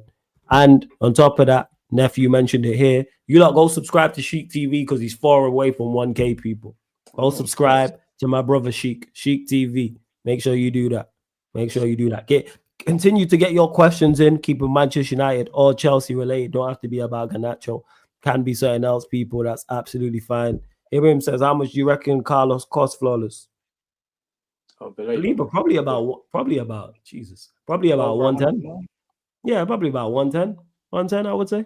Yeah. I reckon that's what will probably get the deal done. Maybe less if we throw a player in there, but certainly in the region of 100 to 110. Who would they want from you? I'm being deadly serious. No, I'm being deadly serious. It has to be maybe they look at a Collier or something and go, that's yeah, what we'll I'm take it. it. It has to be like a young player, right? Yeah, a Collier. I'm hoping. I seen someone say Mount. I hope that. Hopefully they're drafting him to take someone off. Please let me Mason Mount. That would be amazing. He's gone from Chelsea to Man United to basically Chelsea's feeder club, English feeder club in like a matter of 2 years. That'd be amazing. Maybe it'd probably end up being what's his name, Aiden Heaven. No. I think United rate him very yeah. And if it was Collier, obviously if they wanted him, take him. But it's like maybe that's what it is. They go loan, but you know they Collier go for Brighton. I know Hull City are linked. The whole City have been linked to him as well. Actually, Collier. So maybe. I don't know, but in regards to probably 100, 110, something like that. Just pay the money and get the deal done. I just want us to make a bid before the Arsenal game. Just have made a bid, even if it gets rejected. I think it accelerates after the Arsenal game, depending what the result. Why? Is. Because it sees how bad we are. Because that's typical United. Like bad result against Arsenal, the fan bases. And then all of a sudden, Baleba, 100 mil, United have bid. Like say, I don't think it would happen, but say for instance, you like got battered like 3-0 or something by Arsenal, right? Yeah. Like I said, I don't think it would happen. I think like the very next within 24 to 48 hours, you'd be reading about a bid just like distract Man United. But you know what? Arsenal like drop like merchandise. They just drop merchandise or something like to distract the Arsenal fans. That's it. No, I could see that. Like some Ornstein Bomber, United. But do you guys not also like? Wasn't there if there was a pool of money if you won Europa and if you didn't win Europa? But the pool of money you had with not winning Europa, have you not already used most of it? With no, we can spend over. The report said over like 300 million without having to sell to buy. Yeah. Really? Okay. Fair. Yeah. So how much have you spent? We spent already 200 on the free on Sesko, Cunha, and Bremo, and then this bid because I thought I was with you, Brian. I thought it was the sell to buy after Bremo and Cunha, but then the Sesko, then the Sesko news came out, and I was like, we all know what Leipzig want for Sesko, and we haven't sold anyone, so that money's there. And then a few days after that, the Baleba news dropped, and I was like, oh shit, we got bread. All right, cool, make it happen. That's where I'm at with it. And Collier came from, man, we can make that work then. If Collier is from there, and I like Collier, but was it make it work. That it's 300 then you have? Yeah, I think it was like 300 plus. It was like 320, something like that. Interesting. Something like that. Because it was said that it was like a, after those two, it was just a sell to buy. I thought that's exactly that's why the Garnacho stuff, for me, you guys are wanting as much as you could. That made sense because you want to sell Garnacho to then fund buying Nah, Baleba. That makes sense. we just idiots. That's what that Yeah. is. You Now, put too much now, logic see, to now it. it makes sense. Yeah. Now it Yeah, makes sense. it's too much. Like I keep telling people when we talk, and they're like, "Yo, what you're saying makes sense and is logical." United don't do that. Outside of the transfers, which I do give them credit for, I like how we've moved this summer so far, January and the previous summer. Other than it's like selling Garnacho for that, get him gone. What are we talking about? Because I say the same thing to Manchester United fans all the time. We want a big fee for Garnacho. If he was at Chelsea and had performed at Chelsea the same way he performed at Manchester United, and Chelsea were in the exact same scenarios as us and finished and had the same finishes, etc., etc., how much would you pay for him? And I never get an answer. Canadian Cam tried that. I was like, how much would you pay for him then? Well, you want 40, 50 million for him?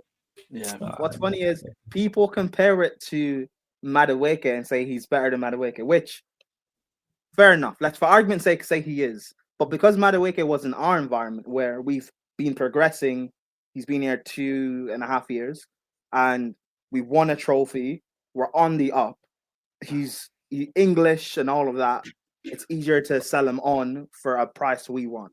And even with Arsenal, we said 50 minimum you have to bid. They put 52, and we accepted quickly, by the way, early in the window. We accepted quickly. So it's not like a thing where with United, you are not in a position to demand big money from, especially when you have no other suitors. It's just Chelsea that want him, and we're not forcing the issue either. So it's like, just take what you're given. It's like, yeah, because it's like, Chelsea really want him. It's like, well, I think they want him, but it's not like a priority. It's not like Gittins. We went full blown for Gittins before that mini transfer window, and then after the transfer window. So it's like, for me, it's like when we really want a player, we will go into it as much as we can, even if we don't get the player. But it's like this guy, I say we've been linked for him from January, and we haven't put in a bid in either window. Like, we will never get, like, if we weren't going to pay 45 or 60 million in January, then why the hell would we pay that now? Do you know? Do you know what I mean? Bro, and in January, bro, I said this on Mud Brothers like 2-3 weeks ago, and people were trying to press me about Garnacho, and I was like, in January, I was scared of signing him because we needed reinforcements in the forward line. We needed a striker, we needed another winger, we needed depth. I was scared about signing Garnacho.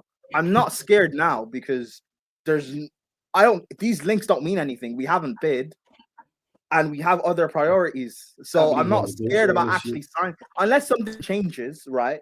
Like if something drops now that Chelsea have put a bid for Garnacho or Man United have dropped the valuation, then I'll start to change my opinion. But as of right now, there's no reason why we're signing him. There's nothing's changed. So Abdi says this, so Flawless, and these are Chelsea brothers, but big up Abdi. You guys think your club is going to, you asking the rest in the chat, Fairs, your club is finally going to drop the 50 million for Nacho today? Yes, because I don't think we have a choice. This is literally Jadon Sancho all over again. The same way we had to take that deal from Chelsea on the last day of the window because we didn't want to keep an unhappy player. It's the same with Garnacho. Garnacho's price is only going to, when you have a player who's unhappy, who you want to get rid of and wants to leave, all his price does is decrease during the window. Unless it's like a stellar like name, like an Isak, for example. All his price is doing is decreasing. That's all it's doing. And his price wasn't the highest to begin with. So 1 in 70, 1 in 50 for him is ridiculous. I keep stating this. Never in football in Europe, outside of Saudi Arabia, is a player unhappy. A player wants to leave a club. The club want to sell the player, and the club get big money for him. It's never happened before. Someone in the chat point to me where that has happened outside of Saudi, which if we are selling him to Saudi, I hear it, but we're not. This is Chelsea we're trying to sell him to. They're willing to pay the 30 million. The fact that that is a stumbling block is absolutely mind-boggling. I would love to know who is saying, no, we must get 50. I'm even surprised it's still 30. For me, I'm 25 or no. I can't believe I'm you surprised you want to pay 30, bro. Yeah, we're fair. I think we can't be honest with you. I think we're going to try and do a Sancho type loan. I think that's what we're trying to do. I don't think United will allow us to do that again. No, they won't allow us to do that. I think we're gonna because you like we keep saying, it's not a priority. So I think we're going to try and push it like. I think we're going to go. Well, you said you dropped if you come back to us like you've dropped it from 50 to 30. I think we're going to go back. Well, I think we're going to think you dropped 20 it to 25. You dropped it 30, maybe what 25. Well, now we're thinking maybe 25, maybe 20, something like that. Do you know what I mean? It's like I think it's that, and or you know what, your fans now, or stick to your guns. Stick to your guns, man. Stick to your guns at 50. Please stick to your guns. Yeah, 50. It'll never happen. And that is talking. He says low ball. There's no low balling because he's dreadful. There's no low I'd ball. give him away. He's that bad. He's awful. That's what it is when people talk about with low. There's no low balling. He's awful. He's one of the worst wingers in the league. What are we doing here? He's Chelsea's worst attacker if he goes there. Very much so. He's the worst winger in the league. Definitely. I don't know the ones who came up, so I can't comment. I don't know about the promoted side. Bro, Sunderland have a Dingra playing left wing for them. Oh, I didn't even know a Dingra went Sunderland. Yeah. Yeah, I don't follow. You know what I'm saying? I've not been following, so I don't know. Leeds have Dan James. Dan James is better than Garnacho. Is Dan James still there? Yeah. I think so, yeah. Okay. Again, the newly promoted sides, no clue whatsoever. But the point is I'm making these dreadful. There's no low balling. There really isn't. Big up to Canal Switching Lanes. This question for the Chelsea brothers. What are your expectations for Lavia this season? We'll go to you first, Surfer. What's your expectations? That he plays more. That's my expectations. I really want them to, now that we've got sufficient cover for that position, I really want them to actually now be afforded the opportunity to sit down and really look at this, because where does he keep breaking down? Is it the same area of the body that he keeps breaking down? Is it a development thing? Is it a physiology development thing? You know what I mean? Like you've got the actual time now to actually really take a deep dive into the issues that he's faced in terms of his injuries, and really make you don't have to be rushed now on the assessment of him, because you've got like Santos there who could do that role, and Asugu as well. So my thing would be actually my expectation for Lavia. I think we need to focus more on off the pitch than actually on the pitch this season, to get him to get a proper assessment of how we move forward in playing him, because he just keeps breaking down. You know, he breaks down. He played one game and then he doesn't play for like another 3 or 4 weeks sometimes. You know, listen, if we're able to somehow sort it out and then he gets fit, he automatically what he should be. You know, you can see him starting a lot of games, hopefully, and will definitely be like the first rotation piece, because he's very, very good when he does play. We've just not been able to see it a lot, but you know, it gets because we've got a couple of pieces now. It gets to a point where if he has the same type of season he's had the past two, you then start going, and it's already started, but people will start going, well, maybe we should think about selling him or something like that, because he's never going to be fit enough for us and stuff like that. And I think that'd be a tremendous waste of talent for me. So yeah, play more, but for me, I think we need to really take the time to establish what the actual, is there an overall reason why he keeps getting injured? I don't. You know, that's my concern with him. Like last season, the concern was there because the depth wasn't there. So it was like, oh shit, Lavia's out. Like there's no one to help, like Caicedo, to bring on, or like cover for Caicedo if we need to take Caicedo out. Where now it's like we've got a couple of youngins who can come in and do that job, and we don't have to worry about it. So much so that people aren't even talking about Lavia. That's how much they're impressed with these two guys that have come in at Lavia's. Like you hear like people talk about Lavia as like a fifth choice midfielder at the moment, because he just can't stay fit. So get yourself fit, get back in the team, but you've got to be consistently in the short end. Get consistently fit. Do you know what I mean? I think I'd be all right actually if the news came out that somehow he needed like a Reece James type of operation to fix it for a long-term thing, I think I'd be fine with that. I think I'd go, fine, rehab. These guys will look after you because look what they've done with Reece James. The medical staff and Maresca have been really good, and I'm hoping they have the same sort of effect on Fofana, but I'm not holding my breath. But, it's like sort of like that if it comes down to it. But yeah, he's got to get himself fit and healthy first before I can even have any expectations of him. So what you saying, Prime, about Lavia? Give me 20 Premier League games. Can you That's do where that? you are. Just get on the pitch Can more. you do that, bro? Can you give me 20 Premier League games? I'm not even saying start. Just play 20 Premier League games. Yeah, Surfer's right. If it's a thing that he needs, like the big major surgery where he's going to be out for like half a season or whatever, I'm good with that because obviously he's talented, but you don't stay fit enough for me. And everyone knows what I'm like with injury-prone players. I don't care about your talent. You can't stay on the pitch. And we now have the depth in midfield that we didn't have last season, where we're not reliant on you having to play. You have Santos in there that can easily play. Isugu can also easily play. Enzo's a lot more robust and durable than he was a year ago. So, Reece can even tuck and play in midfield and looks comfortable. Kukurea can play in midfield and look comfortable.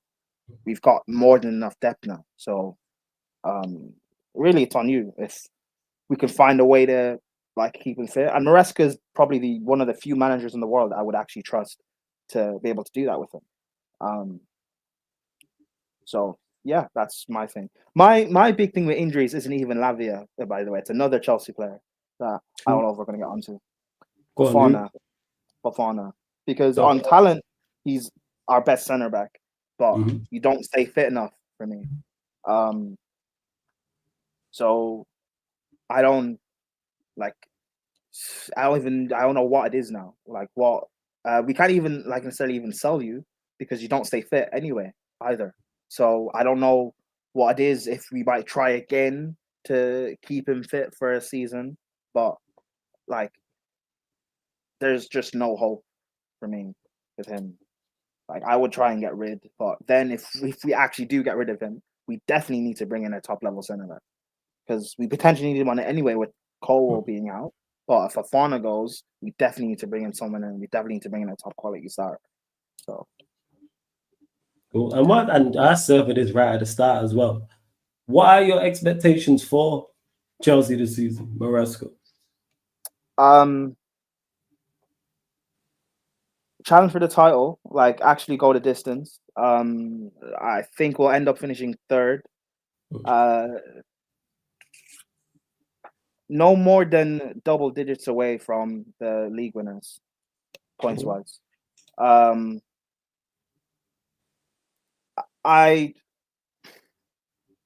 think we can win the Champions League because on our day I think we can beat anyone.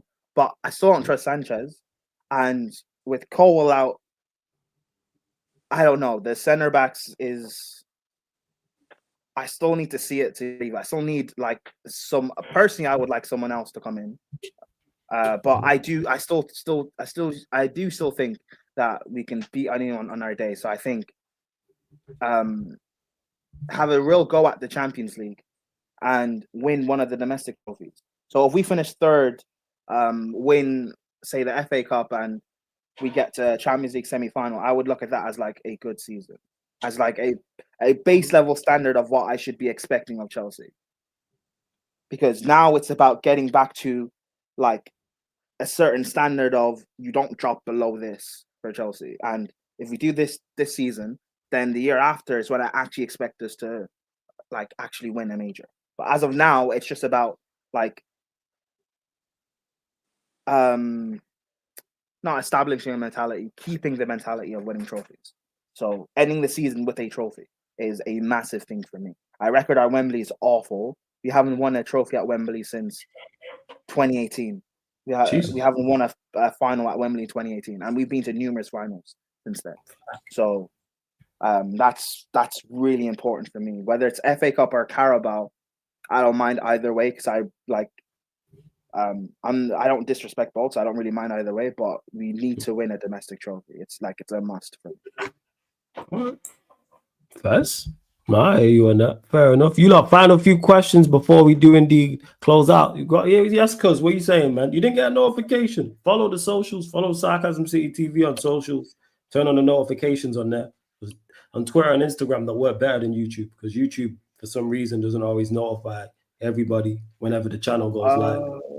Text. Bro. I rate Action Fang highly. I was the guy, like the first one to speak about this guy. The back end of the season under Poch, when he came on against Spurs, I spoke about how good this guy is. And I rate the kid. But the position Chelsea are in right now, I don't want to put him under the pressure of having to step in and replace Colwell and lead our defense. If we were still like, if we were going to a season where it's challenging for top 4 maybe, and there was less pressure, then I'd be like, fine, you could throw him in, and I think he could handle it. But I don't want to put him under pressure just to crack, and then people start blaming him for not being good enough. I don't think that's fair. So I'd rather bring in a top-level guy that can actually do it. That's just my thinking of it. But Action Fang is someone I rate highly, bro. Guy's so cultured on the ball, so calm, so composed. Well, first, high praise for him, man. Big up to Atlas, man. Big up, man. I hope you're blessed as your flawless my G. Member of the channel for 9 months, man. Big up, man. Hope you're good. Good to see you in the chat, man. Blessings every single time. Big up. Let's see what else you lot are saying in the chat as well. Big up OG Chicken, fire username. Says, big up flawless. Quick question. Who would you choose, Sesko or Delap? Delap? Over Sesko. I've already stated my thoughts on Sesko and how decent signing, yes. Not a bad signing, not a bad player. Way too much money. And it's just underwhelming. You look at Umbremo, you look at Kunyu, you look at potentially Baleba, and then Sesko is just, he'll do well, yeah. He'll do decent. I think he'll get goals. I think he'll be a help to the team, you know what I'm saying, and be a positive signing overall. But for that money, I need more. I need more than that. For me, Cameron, yeah, it's a money thing. He was 74 million. If he was 44 million, my expectation is less, but for 74 million, he's more than Umbremo and Cunha. Is he bad than either of those two? No. Is he on level with those two? No. So why am I paying this much money for you? For someone who's just decent. Yeah, Cameron, it was the price. I wouldn't have paid. I would be sat here saying the same thing about Delap. Delap was 30 million. That's why I said go and get him. For that fee, it makes all the sense in the world. You got to go try and get value for money. See that? I'm not with the buying potential thing, Cameron. We are 15th. We are buying for now. And we always talk about potential when the player's not that good. Because what's crazy is nobody talks about Baleba's potential. Nobody talks about Baleba's ceiling. Nobody talks about Baleba's resale value, which are all through the roof, by the way. You know why? Because he's quality now. He's quality now. And that's why no one don't talk. If he's worth 100 million now, what is he worth in 3, 4, 5 years' time potentially? What is his ceiling at 21 years old? It's the Eiffel Tower. It's the Taj Mahal. His ceiling. It's through the roof. What is his potential? When you look at the attributes that he possesses and you look at the 2 seasons he's had. But there's a reason nobody talks about these things. Reason no one talks about these things. Yep. I agree with you, but if you look at what they said about ambitions to win 2028, Watkins would be 32 for 83, then Sesko would be 25. But how do we know Sesko's good enough? This is the same rhetoric that was why we bought Højlund. Stop buying for future and buy for now. Why could Watkins still not be delivering at 32, 33?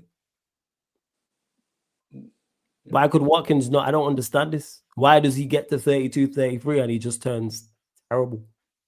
Yeah, or just sign a better striker than both. You know what I'm saying? Sign a better striker. Just go get a quality striker.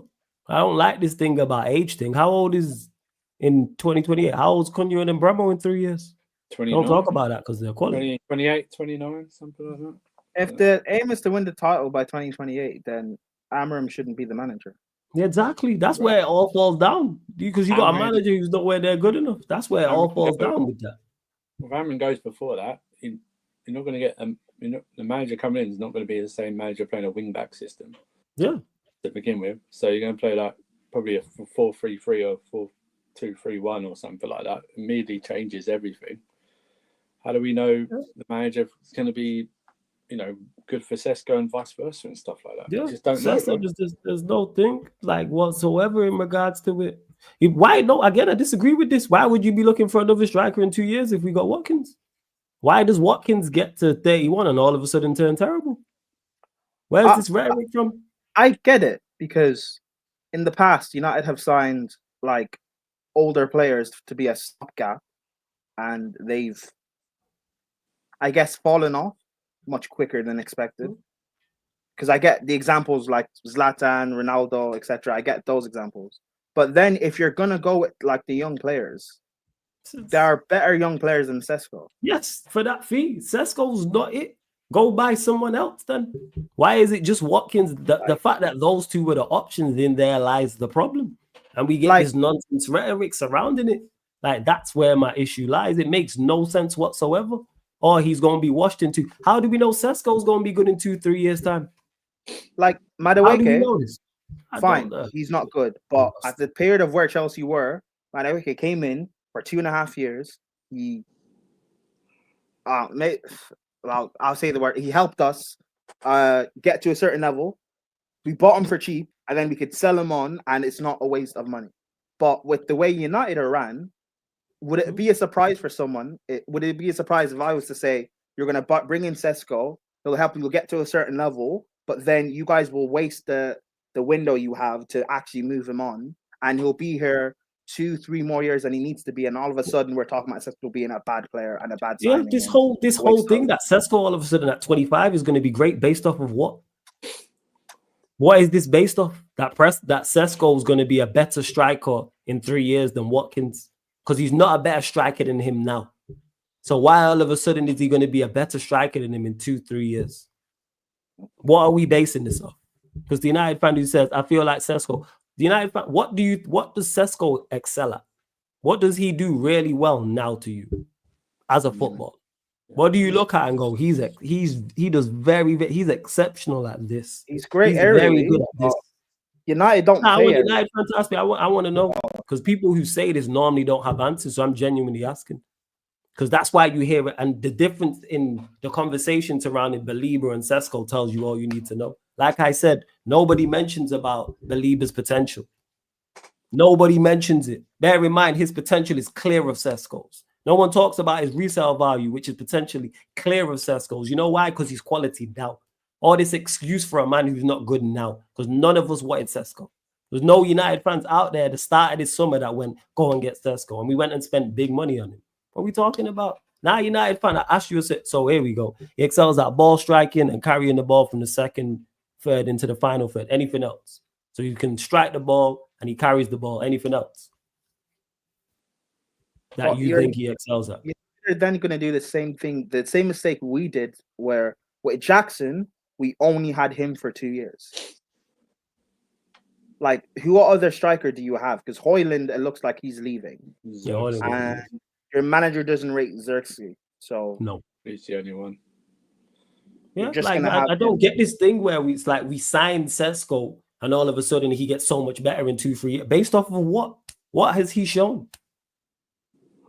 People can't even tell me what he excels at. And all of a sudden he go come to the Premier League and be flying. What are the physical attributes? What are the okay, so United fan, why did you not want him? He's that good a player and why did you not want him at United? See what I'm talking about, man? Like, this is what we're doing here. People gonna argue me about a player that he didn't even want himself. And all of a sudden, he's going to get to 2028 and he's going to turn into Superman based off of what? He ain't better than Watkins now. So why is it? And bear in mind, Watkins wasn't top of my list, by the way. Yeah. But Watkins is a much better buy because we need players for now. Nah, I disagree with this. Cameron says Højlund ruined us. No, I'll have optimism for a young striker if you show me something. Show me something. United over the last decade, they've not really helped improve talented young players. Because the same thing was said about Højlund and how has that panned out. you have Manu, who I think is a brilliant young player and talented, but like especially under the manager you have now, he's not really progressed. So who's to say Sesko actually progresses, particularly when the way Sesko plays doesn't really suit this manager, or at least based on what we've already seen. Like I don't know. I just think I get going the young thing with the young profiles, but you could buy better young players. Buy better. You know who's a better young profile, For even though it's a cheaper different anyway. position? Baleba. That's why, again, I'll repeat this. No, there's none of this nonsense talk about potential with him. You know why? Because he's quality now. The reason why United fans are gassed, including myself, about Baleba, because we know what he brings to the side now. Will he get better? Yes. How much is Sesko? Sesko's 74 million, something like that. So Ridiculous. you can buy it. You can buy a player as good as Sesko for 35 mil. Hey, to United fan, why are you gassing up a player that you didn't want?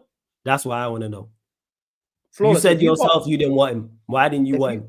If you bought Sesko for 35 mil, would you be? I'm not having his energy. I'm like, cool. If he was 35 million, I go, cool. My issue is the price.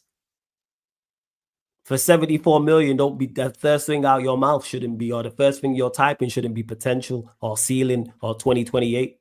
It's 2025. We need to deal with now. Go and get now. For 74 million is now money. And you telling me stocks, like someone mentioned stocks, you invest in good stocks. None of you lot wanted Sesko, and there's a reason for that. But now the tunes change because we signed him. All right. Okay.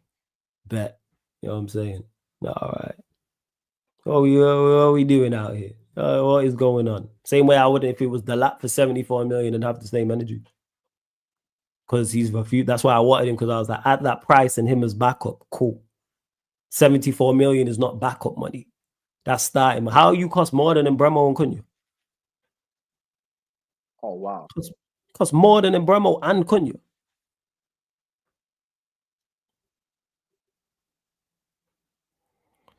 All right. It's mind-boggling, man. Every day, I get more mind-boggled. Chris, it's crazy. You're here often enough. Like, it's mind-boggling, some of the conversations and some of the comments that I see here. There's a reason. Man literally said in the chat, I didn't want him. So you know where my issues lies then. Because neither did I. But hey, we you know what I'm saying? What are we doing? Staff what we spent. All right. So you went and so you only invested in players that we're linked to then. So there's no players right now, United fan, that you want that we're not linked to. Come on, man. What are we doing? You didn't want him for a reason. That's why. Am I talking about? Nah. He disappeared from yesterday, the guy I was talking to yesterday. You lot continue to run up the likes, hit the subscribe button as well. I'm all for getting a young striker, but bring me a young striker who's actually got something to his game. I asked man what he excels at, and he brought me two things. You said ball striking and carrying the ball from the second third into the final third. And then said nothing else after that. Right. Oh, okay. All right. I don't get. Is he better than Højlund? Yes. But that's not the bar. That ain't the bar whatsoever. Oh, we move. Yeah, he's not my. Yeah, 2028. You're gonna take the super soldier serum, Chris, and turn into a monster in 2028. In that season. Because I've seen people banking on this season. Bear in mind, Amorim's still in charge. And these are the people you trust to take us to a league title. People who took us to 15. All right, bet. Okay. What I'm saying. Please make it make sense. Please make it make sense. I'm lost. I'm saying, shout out United emotions. Big up. Every single time. Also, he has really good. So what are the physical attributes that are good for the Prem? Name that. Give me the attributes. What are the attributes that are good? I don't just say physical. Like, what are they in particular? The market's not dry. You're just not looking hard enough. What do you think? Don't ask me daft questions. Says Højlund's not the bar. All right, what are we doing out here? I know people in my personal life who are better than Højlund. What are we talking about here? I know people personally better than Aaron's better than Højlund. Aaron Sayako is a better footballer. He's a better footballer than Hoyland. He's better. So what are we talking about here? He's better. How much would Aaron cost? You know what I'm saying? What we talking about? Like, Aaron's better than him. Anyone who's played football will know this. Shout out to Aaron. He's better than Hoyland. Mont is better than Hoyland. Oh, what are we doing out here? Roms is better than Hoyland. This content creators better than that, man. He's not the bar. People go check the footage. There's footage out there, man, kicking ball. What are we doing? Incredible. So he's good in the air, ambidextrous. So that means he's 2-footed as well. I would have went and got Mattel. That's what I would have went and got. Mattel. Steve told me to I'm just gonna head out. Let's get into blessings, man. Blessings, yo. Surfer, great to have you back, etc. Man, you already know. Yeah, I'll be back. I'm sure you're doing some watch-alongs this weekend. So yes, watch-along below from Friday, Saturday, from Friday onwards. Friday, yeah, starts Friday. Yeah. From Friday onwards. Yeah. All right, people. Well, answer those questions, and Flores loves these debates with her chat, by the way. So you know, really. So challenge him. No, he didn't have one good. See, man, just be waffling. No, he didn't have one good season. Ask a Palace fan. Do you man watch ball? Do you man legit watch the Premier League? All right, okay. Mateta's been doing this at Palace for like 18 months. Yeah. Yes. All right, blessings, sir, for every single time. Yes. Because you know what's funny? When Glasner came in that 6 months, I said that about Mateta, that he's only doing this for 6 months. Is he actually that good? I said that back then. Mm-hmm. And that was a year ago. But now, the season he's just had as well, yeah, I've got to respect it. Man's had 2 good seasons. Man's had 2 good seasons. No, he's had 2 good seasons in a row. Go check his numbers. What are we talking about here? Man just be saying anything. He was at the beginning. He was battling with Edward at the beginning, but like when Palace then got Glasner, like things really kicked for a lot of those players, not just. Did he have more starts than he had sub appearances? What, this past season? Both seasons. I would assume so. Yeah. So if you're battling, that means I won the battle. Because I'm just checking his numbers right now. Edward also wasn't good. Well, what are we doing out here, man? What are we doing out here? That would have worked. What are we talking about? What are we doing out here? Okay, he was initially ahead and then he turned it around. What are we talking about here? Man already said he's had 1 season. No, he had 2 very good seasons. What are we doing out here? Man just want to back a player just because United signed him when man already typed and said I didn't want him. All right. Sure. All right, cool, man. You man continue to change your tune. I ain't with that. I'm saying that's not me. I'm not into that. But first, Mattel wasn't, man, but I would have definitely took Mattel. Osherman was top of the list. It was Osherman, Gyökeres, Mattel. They were the 3. See, if United had Sesko for 35 and you also brought in Mateta, that would be a good pairing. So what did he do the season before United, fam? So he was rubbish the season before. Was that what we're saying? So he was rubbish the season before that. Because I didn't rate him a couple of years ago, but these past 2 seasons, delivered. Continues to deliver. Man want to talk physical attributes. He outdoes Sesko on all physical attributes. What are we talking about here? He was good for Palace. And what's Sesko? Nothing special. And Mateta would have been cheaper. My point. Sesko don't score. How about that? You know what I'm saying? Man will say dude's nothing special, then back Sesko, who he didn't want. All right. You know, see what I'm saying? Man just rarely be saying anything. Sesko, a player you didn't want. All right. Because I go and get a better striker then. Why would you rather invest in a younger striker? Why? How about just go get a striker of quality? I'm lost at this logic. What are we doing out here? What are we doing out here? Sirius would be cheaper and a lot more effective. He ain't the be-all and end-all, but he's a solid striker and actually a good foil for the other 2. Had 2 very good seasons in the Premier League. Yeah, but Cameron, Just because a player is coveted by other clubs, like Garnacho was coveted by clubs. Multiple clubs were in for Garnacho. Now what? More clubs were in for Garnacho than clubs in for Sesko. And Garnacho's cheaper. And has less weight. And is on cheap, I believe, a cheaper wage. See, don't hit me with this trying to be optimistic. They don't live around here. Man calls it as I see it. Man don't live with optimism and hope. Because that's too close to delusion. That's why. It's on the same block. It's just round the corner. I don't deal with that. I'm not with it. I'm sorry. Go buy better for 70 million. I get to your super chats, Atlas. I got you as well. Question, do you only back players that are elite, cusp of elite? Did you back Heaven as an example? Don't know. I didn't know anything about Heaven. It was so crazy. I thought he was a central midfielder at first. Because when I seen all his stats, not his stats, all his compilations, he was in the midfield area going past people and flicking the ball over people's heads. And then people told me, oh, he's a centre-back. So no, I back all players I rate. I don't think Mateta is on the cusp of elite. Mateta is not on the cusp of elite, but he's effective for where we are right now. And I look at the team and go, who fits best with an Embremo and Acuna? Mateta's profile. Go get him. Someone who's physically has it all, already adapted to the Premier League, can hold the ball up, great foil for them, technically very sound as well, knows where the goal is also. Can run the channels, can pin defenders. If you kick it long to him, it can stick. If you play it into him in intricate areas, it can stick. It can run the channels. He's quick enough, he's strong enough, agile, balanced, good in the air, like you lot like to say about Sesko, good finisher as well. And the mental attributes are there. Aggressive, good anticipation. What are we talking about here? Professional. Don't have to worry. Like, look, man tucks in his shirt. Ultimate professional. Man shirt stays tucked in. Ultimate professional. Don't have to worry about anything like him, like being a bad egg or anything like that.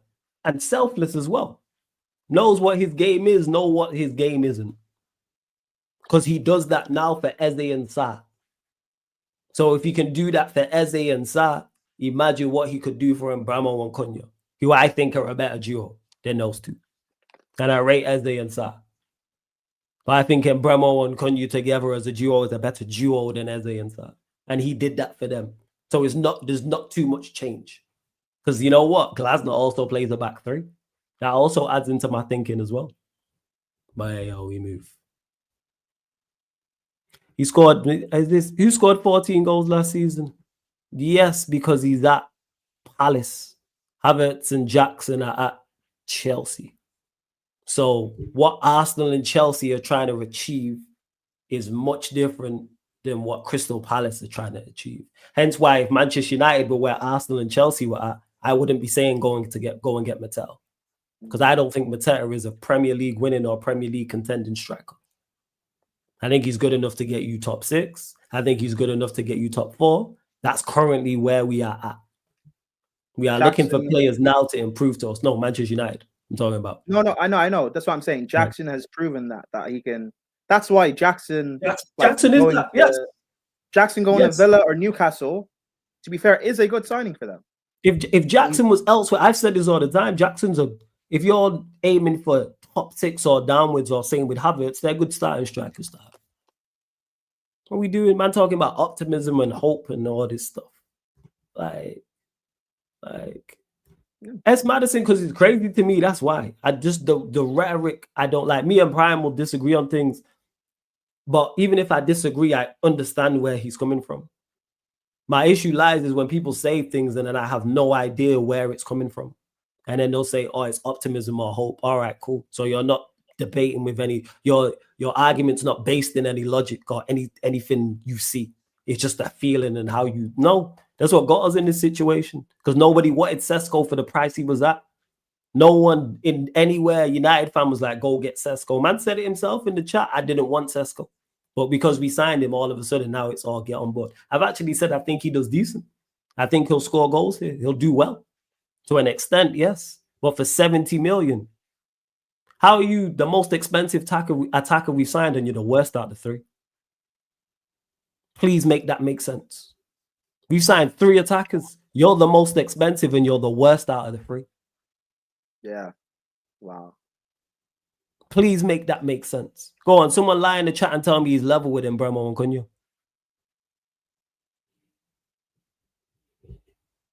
And again, to Socket, Xerxes fits perfect with him. But you know what it is? The manager don't rate Xerxes. If Xerxes was the fit, I wouldn't be so hell-bent on getting a striker. But the manager don't want to play Xerxes for whatever reason. But Xerxes also fits with them. But hey, we move. I agree with you, United fan. I think Sesko does this. I think he's a decent signing, but it could have been so much better is the point I'm making. Sorry, go on. Does Man United's attacking depth, bother you? Because let's assume Garnacho and Højlund are gone. You've got Mbeumo, Sesko, Cunha. You can include Ahmad if you want, but Amram's going to play in wing back. Yeah. So that's 4. Does Mainu count as a 10? Probably not. Well, you can't play there, so you could add him. You can add him in. Okay. You can add him in. Does Bruno count as a 10? Probably not. Atlas, I got you, my guy. Don't worry about it. Yeah, you could add him in. Does Mount count as a 10? Yeah. Yes. Okay. 70 million is not cheap for him. What are we talking about? 70 million is not cheap for a striker. It's about the quality. What are we talking about? You see, it's stuff like that. Why way more value for money than most strikers. Just why are we comparing to bad deals? Why do people do that? People will point to Ekatike or point to a striker going for big money and go, well, he went for that. No, it was a bad deal for them. Why are we looking at that as a bad deal? Go and get a striker who's cheaper, who's better. 70 million is not cheap. And 70 million for a striker. Wait. 70 million for a striker who's not even cracked 15 league goals in his career. All right. Not even cracked 15 league goals in a season. You see, it's because of that why Chelsea can say Jackson's valued at 100 mil. Yeah, and he's not 100 mil. He's not 100 mil. I'm saying go and get better, United fan. I'm saying go and locate to the point that man made. Actually, you're the guy from yesterday. Don't think I forgot. Man thought I was going to forget. Hey, who's the players that Casemiro made toxic?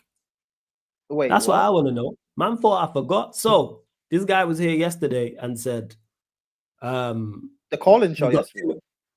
No, it was in the chat. It was the City show. He said there's too many toxic players at Manchester United, and that added into why Amorim had failed. So I said, who are the toxic players? And then he mentioned Rashford, Garnacho, Sancho, Casemiro. There may have been one more. So I said, Rashford left early. He was only here a month and a half. Sancho, Amorim never managed. Garnacho, he brought back into the squad, but I said, all right, I'll give you Garnacho. I'll give you Casemiro. Then he said, Casemiro's lazy. You can clearly see him not trying on the pitch. So I said, okay, even though I disagree with that, I said, okay, let's say hypothetically that's true. He said, he's toxic in training.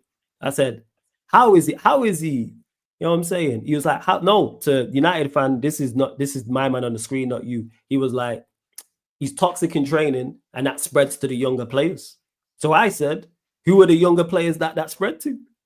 And I'm still waiting on the answer 24 hours later. So I'll ask you again. Who are the players that it spread to? Who are the players that Casemiro negatively influenced and now no longer try? And he ran and he thought I would forget, trying to come back with a different debate. I got a great memory for this shit. But how was Casemiro wasn't playing under Amorim at the beginning?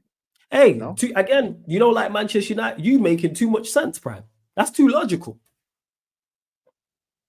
Rather than just people just say, hey, you know what? This manager's dreadful. People want to make excuses like the squad's toxic and and all this type of stuff. So I wanted to know. So he thought I forgot, and I'd seen the name, and I was like, oh shit, yeah, I remember you from yesterday. Because this was just yesterday after Veta left. I remembered it. So I'll ask you this question again. Who are the young players? Because he said young players. He said the young players that Casemiro was negatively impacted. So I want to know who were the young players that he was negatively impacting. Name names. And I'm still waiting on the answer 24 hours later. And I'm going to ask you this every time you're here. course he bounced again. You know, them track shoes on, man. You know what I'm saying? Of course he ran. Right, back to where we was at with the show anyway. Where was we at? So, man thought I forgot. It must be crazy. Man thought I forgot. But yeah, back to where I was at talking about Sesko. No, answer the question. Who were the names? I name the names. Who were the players, the young players, because you said this specifically, that Casemiro negatively impacted last season, that's stopped them from trying? Who were the players? Young players in particular. Name the names. You said young players. Also, now it's the whole squad. Okay, so who's the players then? Who in the squad? Who in the squad wasn't trying? Who did Casemiro negatively impact? Who wasn't trying? Casemiro's like old and slow, but I wouldn't say he doesn't try. Who wasn't trying? No, I want you to name the names. Whole squad is a cop-out. Name the names. Who are they? Because if it was the whole squad, you would have said whole squad yesterday. Don't try that. You would have just said that yesterday. Name the names. Now it's the whole squad. Nah, because if it was the whole squad, you said that yesterday. You would have said that yesterday. So who's the whole squad? Who did he negatively impact? Who wasn't trying before? Now they're not trying. Name the players. Has any bad stuff come out about Casemiro? Say that again. Has any bad? Because like usually if something's happening, you hear rumors and stuff like that. And especially with United, there's always leaks or whatever. Has anything bad come out about Casemiro? Nothing ever about Casemiro negatively impacting players. Zero. Nothing. You know what I'm saying? Casemiro, Rashford, Sancho, Anthony, or whatever, United's last year haven't had a good influence on the work rate. So who were the players that so once they left or not playing, who increased their work rate?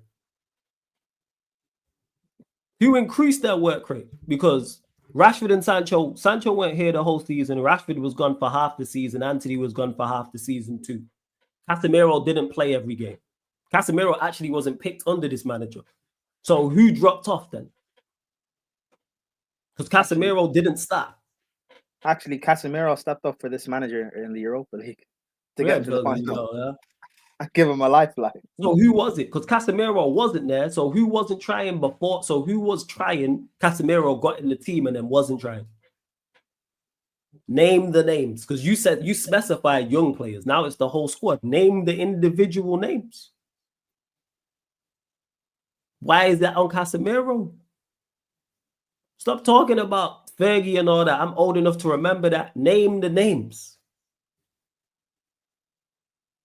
Name the names. That's all man wants. Who were the players that weren't trying when Casemiro wasn't in the side? He got in the side and then they stopped trying. Who were the names? Just name some players. Sancho wasn't here. Garnacho, the manager, continued to play. So I want to know who they are. Sancho wasn't here. Anthony was missing for half a season because he went out on loan. Rashford went Villa. So it's just Garnacho that you've named. Garnacho who was playing before Casemiro got in the side as well. Because Casemiro didn't get back into the side till late because the manager said he doesn't fit the system.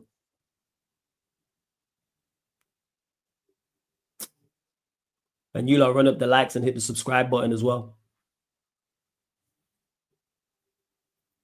Don't you see how Newcastle's influential players' work rate lift the rest of the team? Do you deny that players don't give 100% have a negative influence? No, I don't believe that Casemiro doesn't give 100%, to your point.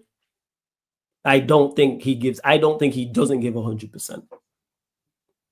I don't think it's an effort thing from these Manchester United players I go one further. Only player I've actively seen not try is Højlund. The rest of them I've seen try, they're just not very good. I've seen them get frustrated. But again, Chris, no names. I remember Casemiro actually playing well when Amorim played. I remember him being very important in the Europa League. I say that much. He was influential in that. But now he's negative. So no, I don't, to answer your question. And notice this people, man, just be saying anything in the chat with nothing to back it up and no substance whatsoever. All right, cool. Yeah, and Rashford was shipped out, United fan. Rashford only played a month under this manager because that was the original point. His man was trying to say United were toxic because United performed. The manager was performing bad because of the toxic players, but he chose to keep Garnacho and continue playing him after dropping him in the City game. Garnacho played all them games back to back. And don't hit me with there was no one else, because if Garnacho got injured for the rest of the season, somebody would have took his place. Rather than just say, hey, this manager's just not very good. This is where this stems from, people. Rather than say, hey, this manager ain't it. But okay. I think Chelsea bans are bad. So it's crazy. Oh, this has happened on a regular, yo. No, you mentioned, no, don't do that. Not only Casemiro, you said Casemiro by name in capital letters. Twice. So what are we talking about here? And like I said, Rashford wasn't here for half a season. Garnacho, he continued to play. Anthony wasn't here for half a season. Sancho was not here. So what are we talking about here? What are you doing, to be fair, he dropped Garnacho and then brought back the toxicity back into the team. So and then put him back into a month where people want to defend him. Because man can't just admit, Canal, that the manager's not it. That's why. Is he, like, if you're talking about United or toxic players at United in general, not just under Amorim, then players, those players make sense, I guess. But if you're just talking about under Amorim, then those are the wrong players to pick from. Because we were talking about, it was initially about Amorim. That's what I was having a conversation with Vader about Amorim. And that's where it stemmed from. It was, the players are toxic, and all this type of nonsense. So I was like, all right, let's have this conversation. But yeah. And then people will back this nonsense with this manager when he's clearly not good enough. Or the player's not good enough, of course. Some of the play. But he chose to pick Garnacho. Man is calling Garnacho toxic, but then backing the manager who played him week in, week out. After dropping him. All right, Atlas, I'm going to get to your super chats now. I appreciate it, my guy. Appreciate it. Says, in one of your streams, I asked you if you think Liverpool are getting Isak. Your response was negative. How's that looking now? Even probably because it was a while back. You asked me even stronger. I've been saying this. Me and Sai have been going back and forth about this on a daily basis. Shout out to Sai. I don't think that Liverpool want to pay the money, that they don't value him as highly as Newcastle do. That's why. I think if they did, they make the bid and it gets done. I think Newcastle won 150 million, and I don't think Liverpool are willing to pay that for it. And that's where all this nonsense about, they're waiting for Newcastle to get a striker to then pounce. When has a club ever waited for a club to do business to go get one of their players? And then secondly, on top of that, what happens if Newcastle don't sign a striker? They've been getting rejected left, right, and center. There's only 2.5 weeks left of the window. But, all right. You know what I'm saying? That's Liverpool's lookout. Did you see True Geordie on the stream with KG? That's crazy. Saying he wishes Isak an injury if he goes to Liverpool. Yeah, that's crazy. I never wish injury on any player because I don't hate any player. My criticism is all footballing related. Newcastle on big up for the third super chat as well. Agnes says Newcastle owners can buy all the Premier League clubs with their resources, but you know what they can't buy? Pull. So that ball-headed MFer can hold that. Hey, big up, man. Use the ball-headed MFer. Who you talking about there, Agnes? Use that. I don't think necessarily it's like the full thing. I think they're not, with all the money that they have, they still have to comply with PSR and all this bullshit. So I think that's just it. Big up. I said the new manager cleaning up what United should have done years ago. You said Garnacho's one of the toxic players and he played him all season long. So how's that cleaning up playing a toxic player? You said Garnacho was toxic. You said Casemiro was toxic. 2 players he played. So how's that cleaning up? You know what's funny? Casemiro, go on. He also had a chance to, because there's another player that's not mentioned there. He also had a chance to get rid of someone else. And you guys got a big money for him in the summer. And apparently the manager wanted to keep him. Never heard so much. This is just outrageous. You said Casemiro's toxic and Garnacho's toxic. But the manager's cleaning them up. All right. Okay. He cleaned up after the Europa League final. Got it. Okay. All right. Sure. He cleaned up after the Europa League final. I don't give you credit for cleaning up a mess that you made. That's the difference between us. You made an absolute awful mess. I don't think you cleaned it up, to be honest. But let's say hypothetically you did. It's your mess. You made it. You clean it up. You don't get credit for that. What has he cleaned up? I have no idea. Moving players. I said where did I say Garnacho wasn't toxic? When did them words come out of my mouth? When did I say that? Don't worry, this is going to be good. Because man ain't even listening. When did I say Garnacho wasn't toxic? But why did he bring back the toxic player?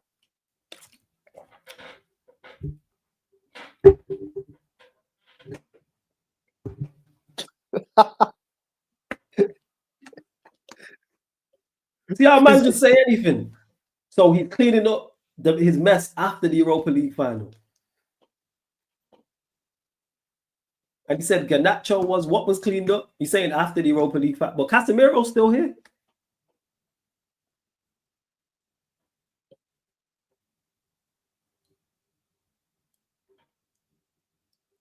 Because people just be talking in circles, Sheik. That's why. People come to my chat. I let all into the city, apart from Ryan.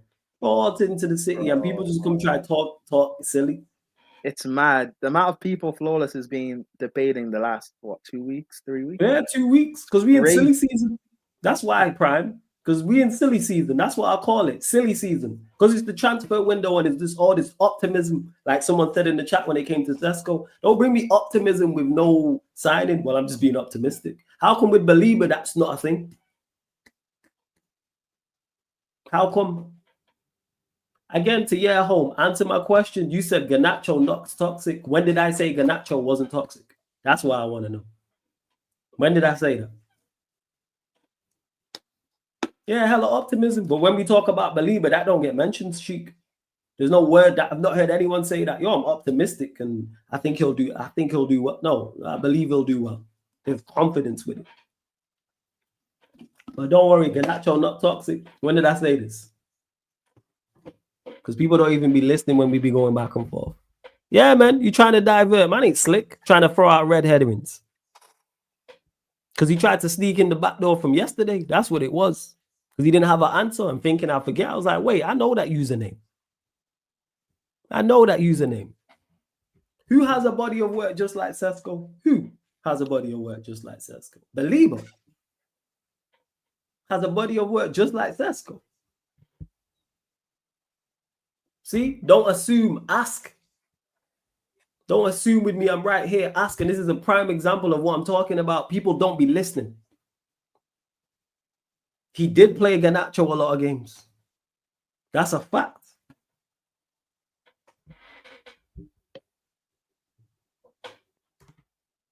Exactly. Baleba's body of work is larger and has a larger sample. I don't think it is. Yeah, I don't believe it is. I don't think I don't believe it is. I think it's the same. I don't believe his sample size is bigger. I don't think so. Because he's young, he's a year younger as well. I don't believe it. It's around the same. He's had 2 seasons at Brighton. And then he had a season at Lille before that. And that was it. He's had 3 seasons, quote unquote, at the top level. Where Sesko's had. It depends on where you class the Austrian league, but he's had 2 seasons in Germany, and then he had 2 seasons in Austria. So it's close. We're talking 2-3 years. But this is Baleba's he's just had his breakout season in terms of being a big name. Yeah. So United fan know their body of work is pretty much the same. I'm looking here. He's had 2 seasons at Brighton. He had the 1 at Lille. He only played 19 games at Lille. How many starts they are. And then Sesko had 2 seasons in the Bundesliga and 2 seasons in Austria at Salzburg. Sesko's played double the amount. Wait. Sesko's played over 100 more games than it, by the way.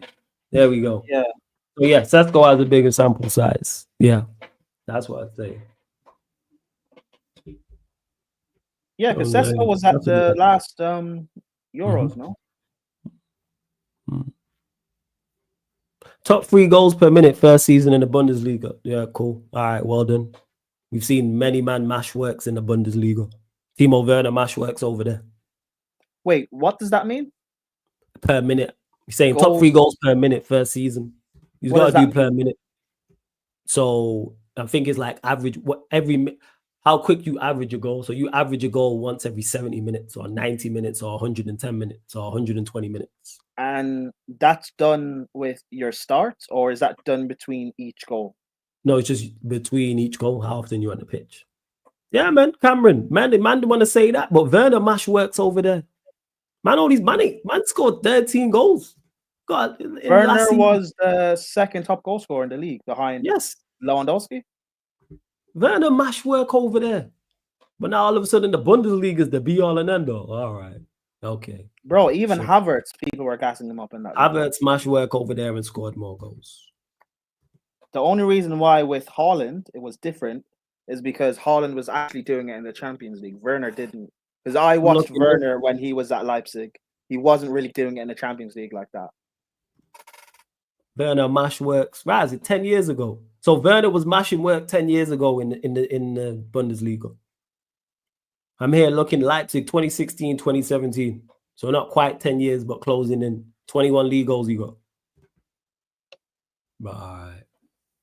Okay. Yeah, man wanted to at Sesko because man just be waffling before. Well, I assume this. Like, don't assume I'm right here. I'm right here. What are we doing here? Talking about Bundesliga and da-da-da. And then Kunku came from that league too. Bye, we move.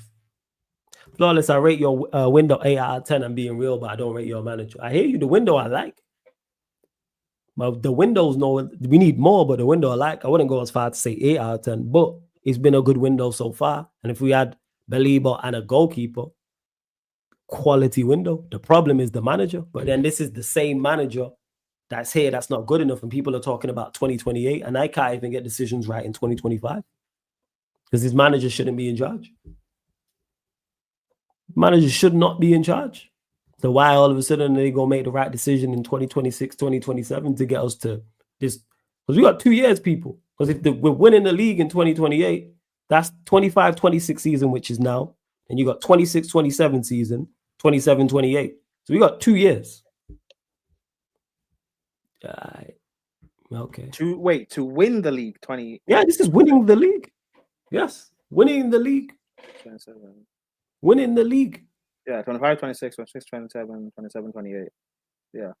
Yeah, you got 2 years. Because we ain't winning it this season and we ain't winning it next season, but we're magically going to get so much better that we're going to win the league in 27-28.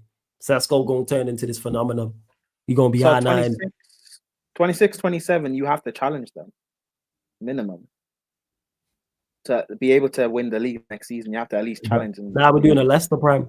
We're doing a Leicester. We just magically going to do it. When Sesko becomes the world-class striker that year. To home, nobody said this. You can argue with yourself. Nobody said this. Nobody said Werner's. Where did I say? Here was another thing. Who said? Where did I say that Sesko's gonna flop? When did I say that? This is gonna be good again. When did I say Sesko was gonna flop? When did them words leave my mouth? When did I say that? Would you take Alvaro over Dorgu Flawless? Seems daft to let him go Madrid when we had options to buy him back and also the funds were clearly there. I didn't watch him like that, so I can't really comment on Alvaro. But I like Dorgu and what he's done. He did enough in that 6 months for me to go, okay, I'll give you another season. As a wing back, you have enough attributes in the Premier League where I go, yes, you can do something. That's what I'd say. Because people don't be listening. That's why. They hear me say something and it's a complete different. They funnel it and it's a completely different to what I actually said. Nowhere did I say that because Werner flopped, Sesko's going to flop. Words never left my mouth. Go rewind the stream. Rewind. Nowhere did I. So I'll ask you again. Yeah, where did I say this? Or is this the second time you're assuming? Don't worry, I'll wait. We got time. Prime, if you need to bounce at any point, feel free. I know it's late. I'm just letting you know. I'll have to. Yeah. Is there any more Chelsea questions or anything? You lot get your further Chelsea questions in. Let us know. Actually, yeah. Where do you have United finishing? Currently, right now, it's constructed, 9th. 9. Wow. Yeah. Because I was speaking to Royal King before, and he said 10th, I think, maybe 11th. Yeah, he said he's his around table. that. Yeah, he's got lower than me. Yeah. Yeah, 9th. Sheik and Sunshine TKL have 4th. I have Chelsea 4th. Again, this is currently 4th. constructed. Yeah. Why 4th? I have Chelsea 4th. I don't think you're better than the 3 above you. You think we'll challenge? No. I think your goalkeeper and your centre backs are a big issue. That's what's going to cost you. You know, I I think heard everything else is there. Then you're at that thing. Midfield quality is up there. Attack, waiting to see who can be the Robin to your Batman, which is Palmer. Interested to see who's going to step up and be that. If you lot can get one of your other attackers to be that Robin, then it goes up 100%. But as of right now, no. I look at Arsenal and I go defensively too sound. Still, I think they got the best defense. I think with Saka as well, you got an X factor. I think Gyökeres does well. You got Odegaard, Zubimendi. I think they'll be fine in regards to that. City are just City quality, and they got Pep. And then Liverpool goes without saying. So to free-minded, who says the disrespect? Where do you have Chelsea? Actually, everyone in the chat, thanks for reminding me, Prime. Everyone in the chat, put your top 8s in the chat. And this is as currently constructed right now. So there's no, for instance, there's no Isak at Liverpool. There's no Baleba at Manchester United. Garnacho's not at Chelsea. We're saying everybody as constructed right now, 14th of August, 2025. Let us know, people. No free-minded. I need the top 8. Don't hit me first or second. I need the top 8 people. I'll start them anyway, and I'll write them all down. I've been doing this all week long. I'm going to get primes in a second as well. IDK, don't hit me with the low key. I need top 8s, people. I need top 8s. Don't hit me with no low key and aware and first or second. No, I want definitive. Definitive, as currently constructed. Yeah, Chelsea will challenge. All well and good. Top 8s. S. Madison, if you've done this before, that means I've got yours, people. I need top 8s, people. I don't need the reasoning behind it. I need the top 8s. You know what I'm saying? Again, no, yeah. Answer my question. Where did I say Sesko was going to flop? When did them words leave my mouth?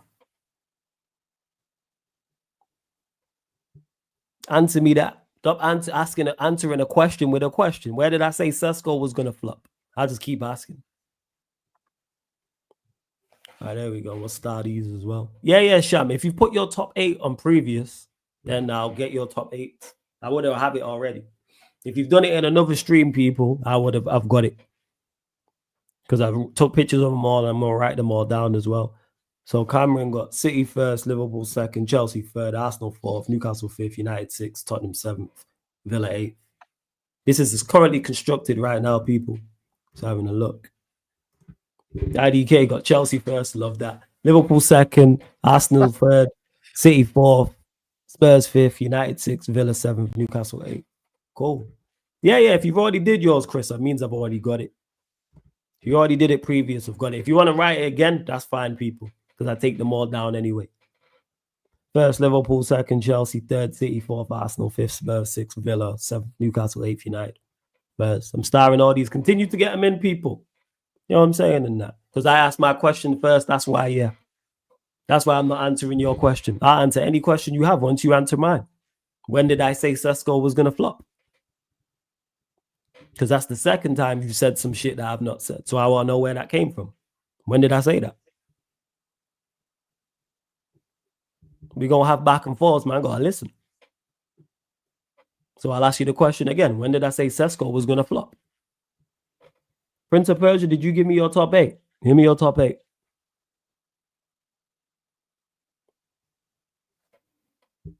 Don't worry, I'm starring them all anyway. Again, it's as currently constructed, so no new signings, no outgoings.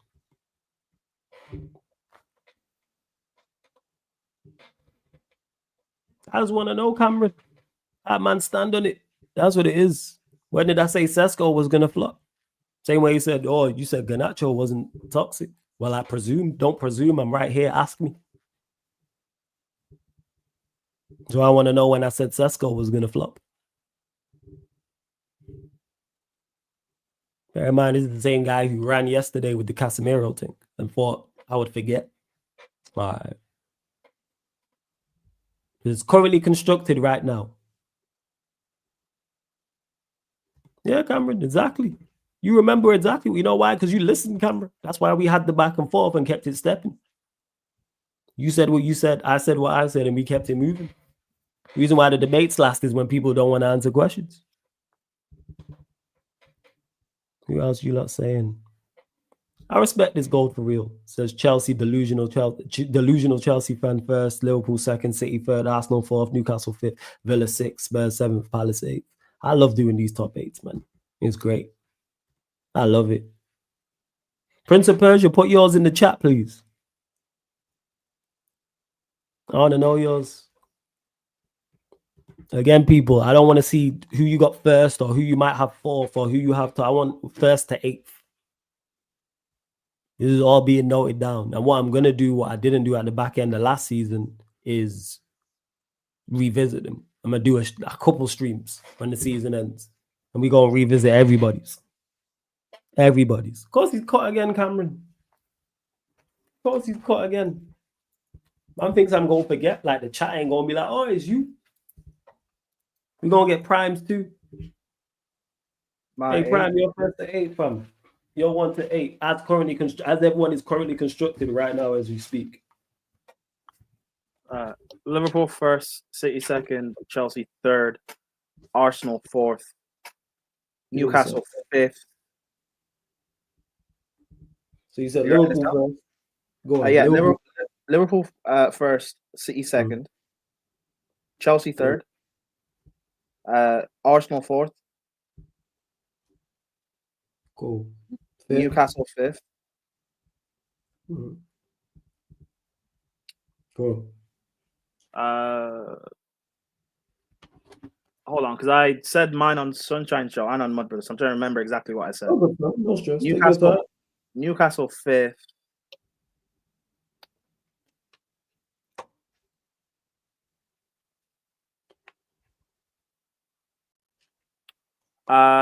Newcastle fifth, Spurs sixth.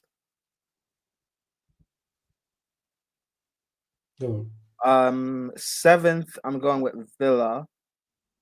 And I'm also saying Villa win Europa League. Okay.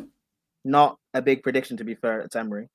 And eighth, this is actually like a shock pick because I expect them to be the best overperformers this season. I'm going Everton. Man United. All right. Everton. Man United. No, Everton.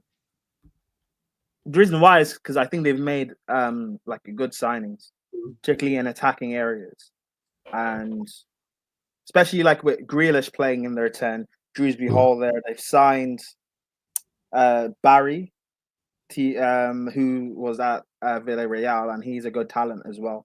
So I think they can like push and capitalize on certain things in the Prem and finish 8th. Okay, cool. Prince of Persia. If you gave me the top 8 yesterday, it means I've got it then. All right, bless. I didn't know. I'm gonna look for it back in a second. So just to clarify, Prime: Liverpool first, Manchester City second, Chelsea third, Arsenal fourth, Newcastle United fifth, Spurs sixth, Aston Villa 7th, Everton 8th. Yep. All right, cool. Got that. Me right at 14. Yep. All right, cool. And people, we will do these again once the window closes as well. So I always do 2. I always do them the week of the Premier League starting, and then following that, once the window closes, that week as well. Okay, everybody's things can change. Has everyone on Sarcasm City given theirs? All the panelists, right? Not everyone, no. Some, but not everyone. Everyone who's been on stream in the past week. Okay, so you have, Fatter. Yeah. And I get surfers anyway. Steve has, Jez has, TJ. Did I get TJ's? Mild. If not, I get it on Saturday. I mean, I get on. I think Don C's. I knows what his is. I did get Tony. 1 second. I did get Tony's. Wait 1 second. The rest somewhere. Oh yeah, shit. I wrote them down in my phone actually. Yes, I did get Don T, PJs, and Tony's. Yes, they're here. I did get them. Yeah, I did get them. People are saying that I'm smoking with the Everton pick. I just think because there's always a team in the Prem that like massively over achieves, and I just think with certain signings they have in attacking areas, I just see why not. I'm gonna go Everton. Yeah, I did get their free. Yeah, because I did a show with them. So yes, I got theirs. I got from the Bayesian lot as well. I got theirs. Okay, cool. Yeah, but I'm gonna get. You have what? And Vader as well. Yes, I got Vader's yesterday. Yes. Okay. Vader's yesterday. Cool. I'm gonna. Yeah. Cool. Yeah, I'm looking there. I got Barnes, Popses, and Crabs, and then I got Fats. I got Cubed. I got Zero. I got TJ's. Do you think the Everton pick? What do you think about that? That I said. Yeah, that's crazy. I can't lie. 8 is mad. Yeah, no, I know it's like it's wild, but I just think with certain signings they made in attacking areas, I just think, there's always an overachiever. I think why not? Why can't it be Everton? I think Sunderland also stay up. By the way, let's go. As long as Leeds don't stay up, I'm with you. Yeah. Yes. Well, first, yeah, Atlas, I've got yours. If you've dropped it in the chat, people have started, so I will. I got yours. Go on. Speaking of wild picks, what was Fatter's?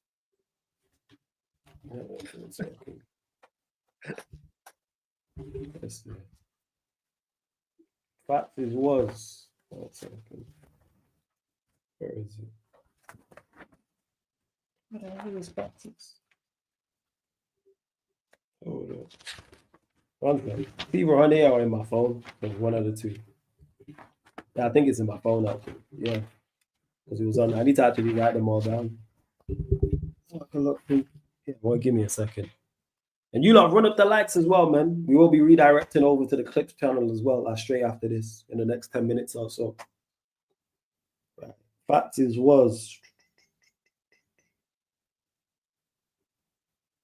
Chelsea first, Liverpool second, Arsenal third, Manchester City fourth, Manchester United fifth, Newcastle United sixth, Crystal Palace seventh, Nottingham Forest eighth.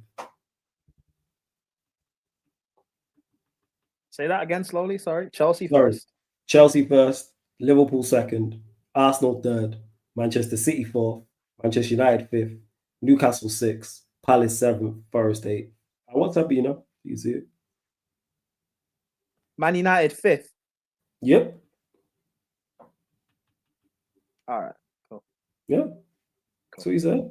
Told you, man. Silly season, man. So my Everton pick is not. He just my Everton pick is not so crazy. What? So he said, well, telling you, 100%. It's mad. It's crazy. It's mad. Big up Sham every single time. Popsy's was 1 second. I'm assuming that was on the last Bayesian show, right? Last Bayesian show, yeah. I know it would change though, with obviously new signings potentially. Popsy's was Liverpool first, Arsenal second, Manchester City third, Chelsea fourth, Aston Villa fifth, Newcastle United sixth, Palace seventh, Brighton eighth. That was his. Oh yeah, Troops will that you can ask him. If you ask him, Troops will give you his top 8. I'm sure of it. I'm sure he'll give you his top 8. I'm sure it'll be a topic, and someone will probably super chat on back again. You can already see it. All right, let's see what else you are saying. George, I've just started yours as well. I'm gonna get all these. Everyone who's dropped in the chat, I start them and I just take pictures of them quick. So they're there and then I write them down. I got it. And again, subscribe to the Clips channel, Sarcasm City TV Clips. Subscribe to the gaming channel, Sarcasm City TV as well. Atlas, what are you telling me, my guy? What's good? And big up for the free super chats as well. Appreciate it. Did you see Igal say that Arteta's 5 years is better than Wenger's last 5 at Arsenal? He said Arteta's first 5 years is better than Wenger's last 5 years. Yeah. Didn't Wenger win like 3 FA Cups in his last 5? Yeah. All right. God bless you, because Wenger's washed and Arteta is top 5 managers in the world, and he's a genius. Go subscribe to Agal TV, people. Go subscribe to Agal, man. What's your opinion? Yeah. Shout out to it. Bless to Agal, man. Go subscribe to his channel. That's my thoughts on that, man. This is what it is, man. All right, Agal, man. Okay. And to Addison, can you please fist up Arsenal on Sunday? Need troops meltdown. We ain't got the facilities for that. I'm not gonna lie. We ain't got the facilities. If they have an off day, can we beat them? Yes, but we got so many negative things. There's so much that, like, manager, it's gonna be Bayandero, Nana in goal, Maguire, Andor, Shaw are gonna play, Bruno Agate pivot, Sesko's not up to speed, so it's probably gonna be Mount in the 9 because Xerxes I don't think is played. Too many deficiencies. We got too many deficiencies. I think we draw the game. I don't think we lose. Go get a draw. Go get a draw and keep it stepping. That's what I say. We can do it, yes. But will we? See that, Cameron? You see the language? We can. But will we? I don't know. I'm not sure. And to Astex, who says, mention this. You mentioned why did Baleba is he going for more than João Pedro? Age. That's why. His age. There's a major reason in it. Baleba was 24, 25, 26. There'd be less. He's 21. It's probably that. I hear you on this. We can hit him on the break. Yes. With Mbeumo and Cunha, we do have 2 players. Adding Sesko in the mix as well. Adding Bruno, adding Ahmad. We have players who can do something in the final third. Yes. That's why I think we get the draw is based off of that. A Cunha and Mbeumo or Sesko or Bruno or Ahmad does something. Or they combine. Or more than 2 of them combine. And we do something. I actually think Sesko scores. I think it's 1-1. I think it's Sesko and Gyökeres scoring. As it currently stands, is Amram the worst United manager post-Fergie? Yes. Damn. But this is the same ownership who's kept the worst manager, statistically one of the worst managers in the league ever. And we're going to win the league in 2028.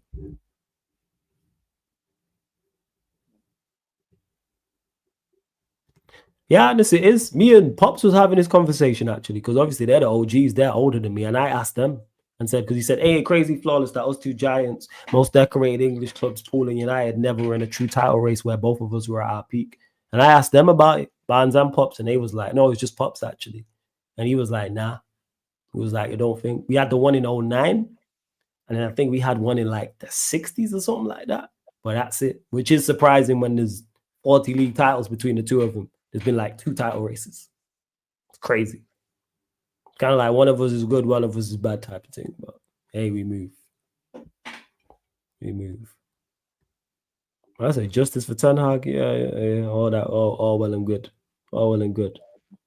Big up Tony. You take Ten Hag to replace Arteta. Yeah. I watched it because I had it on in the background. I was watching it on mute. I was like, yo, I was wilding in that. I couldn't see what I was saying, but I could tell by my hand gestures and the way my head was moving. I was like, yeah, I'm tired of this shit. I was on Northside's stream after the final, and I told Northside about that. What did Northside say? I told him that the videos on the Clips channel, and that he could use it next time he does his streams where he brings up clips about Arsenal fans and yes, I think I told him that he could use that. Bro, the wild things Arsenal fans say, bro, it's crazy. Big up to you lot, man. Make sure you go follow the Clips, go subscribe to the Clips channel as well. I mean, it's worse than Moyes. Without question, worse than Moyes, without doubt. Dreadful. All right, I think that's it. Let me set up this redirect right now before we close. Anything you want to add? Oh yeah, Prime. Scoreline prediction. There's the mighty Chelsea take on what's it called? Take on Crystal Palace. You're the game before us. 2-1 Chelsea. You reckon you put in a good performance? Yeah. Okay. Do you go 2? What happens? Do you go 2-0 up and then they score?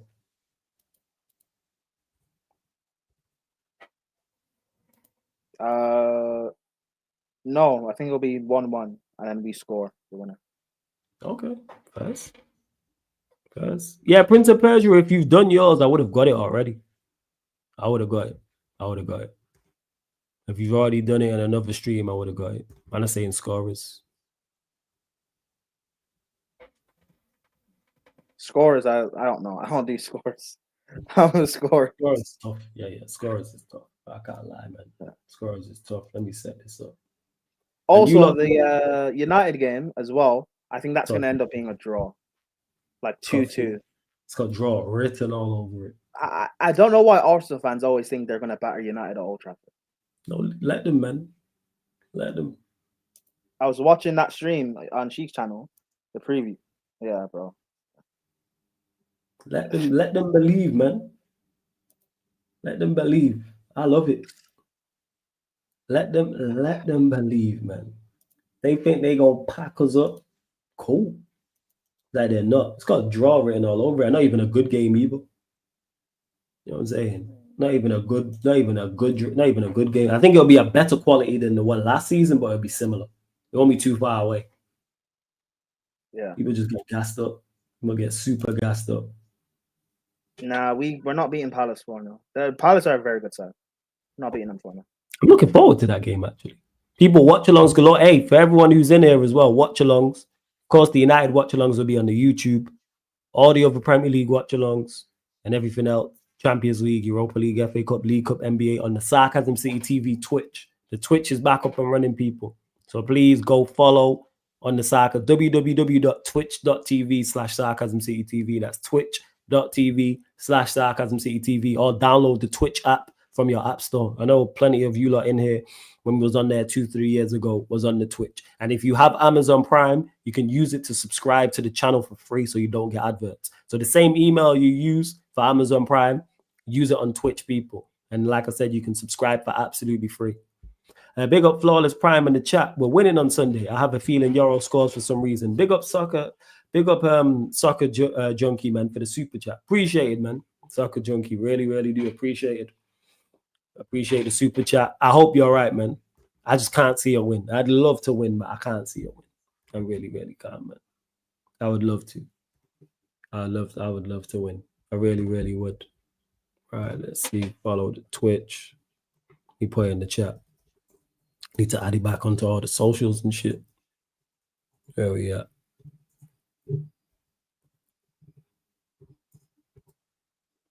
Follow the Twitch, people. Soccer Junkie, big up for the super chat as well, man. Large up.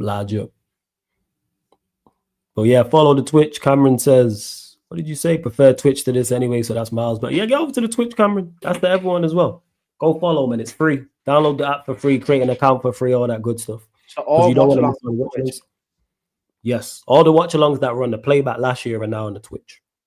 The games that are on there, I mean, the NBA games that are on there will also be live on the playback, but they'll be in subscriber-only mode. All the action going to be on the Twitch. Yes, Chelsea Palace is on the Twitch. Actually, yes, Chelsea Palace is on the Twitch. But since United are playing earlier, I'm going to do that. What I'm going to do this season, I'll just start early on the YouTube. So Chelsea Palace will be on the Twitch. It's also going to be on the YouTube because it falls into the United game. So it saves me having to end the stream and then start a stream and da-da-da. So I'm just going to just have a whole 5-6 hour stream or however long it is and just run that. The schedule's on the Twitch already, Warrior J. Are you going to do a preview for that show, for that game as well? What? United Arsenal? Yeah. Nah, I don't do previews. This is kind of the preview. Anyway. I mean, oh, yeah, you just had the Arsenal show. Not bad. Yeah, we just had it. We're doing the United Arsenal show the night of. Oh, after. Yeah, we're doing it the night of. Yeah. We're doing it the night of. Be good. Yeah. 11 p.m. UK time. That's gonna be a goodie, man. That's gonna be a goodie. I can't wait. TJ already said he'll be there. Duncy will probably be there. Tony will be like certain people in the chat and have their track shoes on. But yeah, Tony, listen, certain things Tony says this season, I'll be real. Even if it comes true, I'm not going to give him the credit, bro. You can't run and expect credit. I'll be real. You can't run and expect credit. Not in the slightest.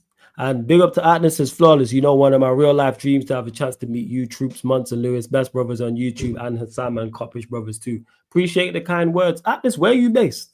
If you're in England, we're putting together a back again. We're trying to get a live done, back again podcast live, like in person. We're just trying to get a venue and sort it all out and everything like that. So if you're in the UK, pull up. We'll be selling tickets for it.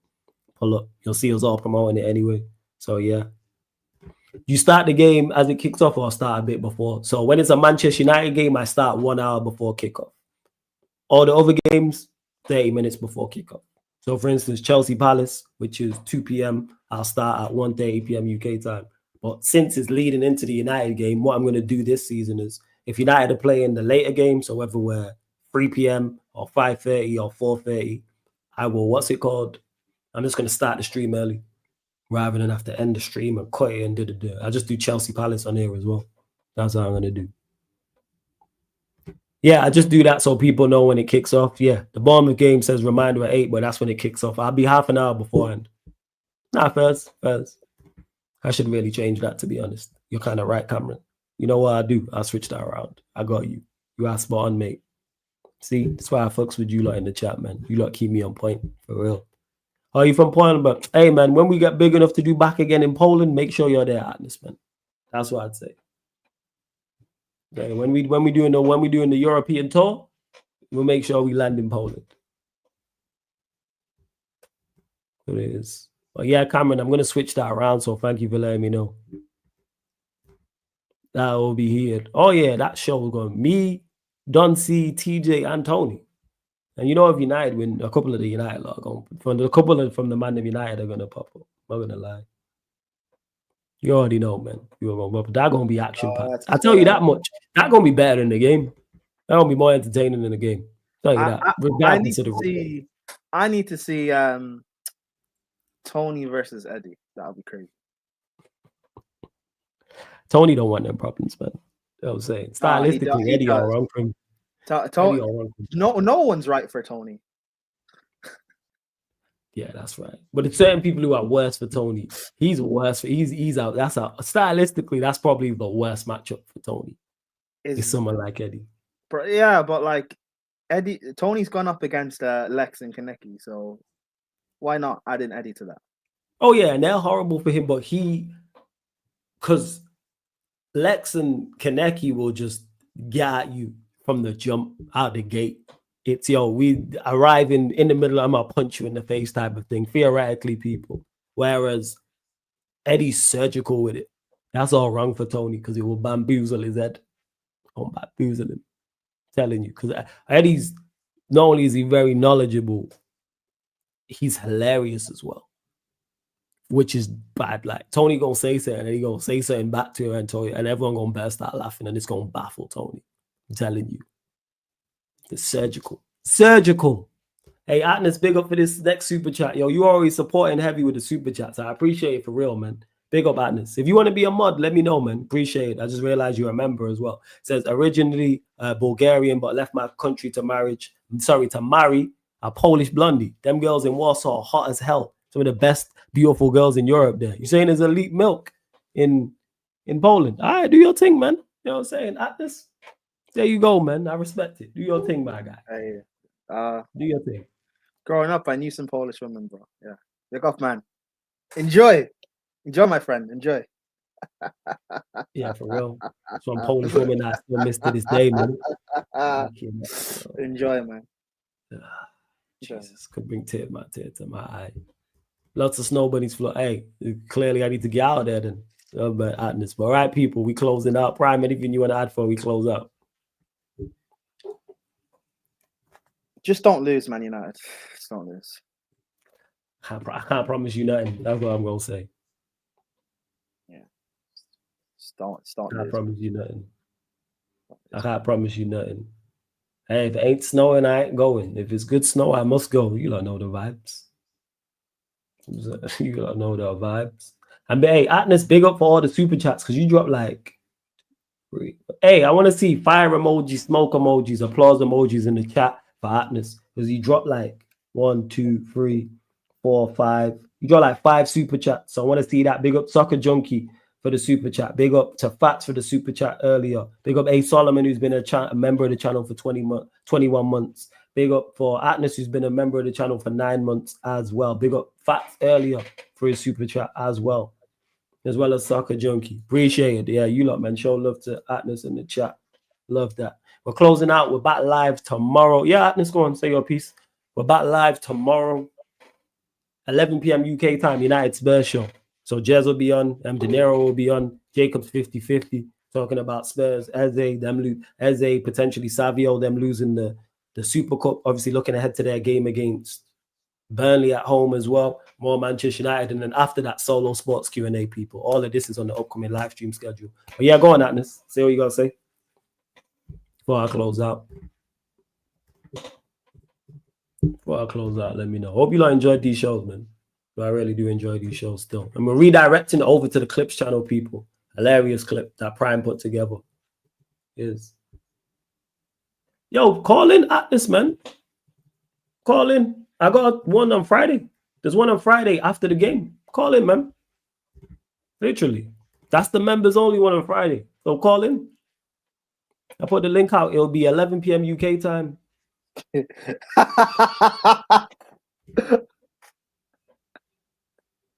Sorry, I got a sense on. Oh, see how he was laughing at this? Like, for difficult. Yeah, for us, it's difficult to beat in an argument. Yeah, actually. Yeah. So Atlas, yeah, you're a member, Atlas. So Friday, 11 p.m. after the game, people. 11 p.m. after Liverpool Bournemouth. There'll be a what's it called? Fan calling show. Members only, as always, people. So yeah, feel free. And big up for the super chat. I mean, it's from the he says you difficult to beat in an argument because I don't get lost in the illogical. That's why. But anyways, we're closing out as I believe. Yeah, the stream is starting, people. The Clips channel, so we're redirecting. What video is it? What clip is it? The Arsenal second one because we got over 300 people in it. Oh, yeah. Hey, bro. It took me forever to clip that. I kept laughing. Yeah. Yeah, we gonna do that. So we're heading over there. Run up the likes and hit the subscribe button over there. Hit the like button and subscribe there. Manchester United Chelsea pod, Mandem United pod meets Ballers at the Bridge podcast live on the Sarcasm City TV YouTube. Thank you very much for tuning in.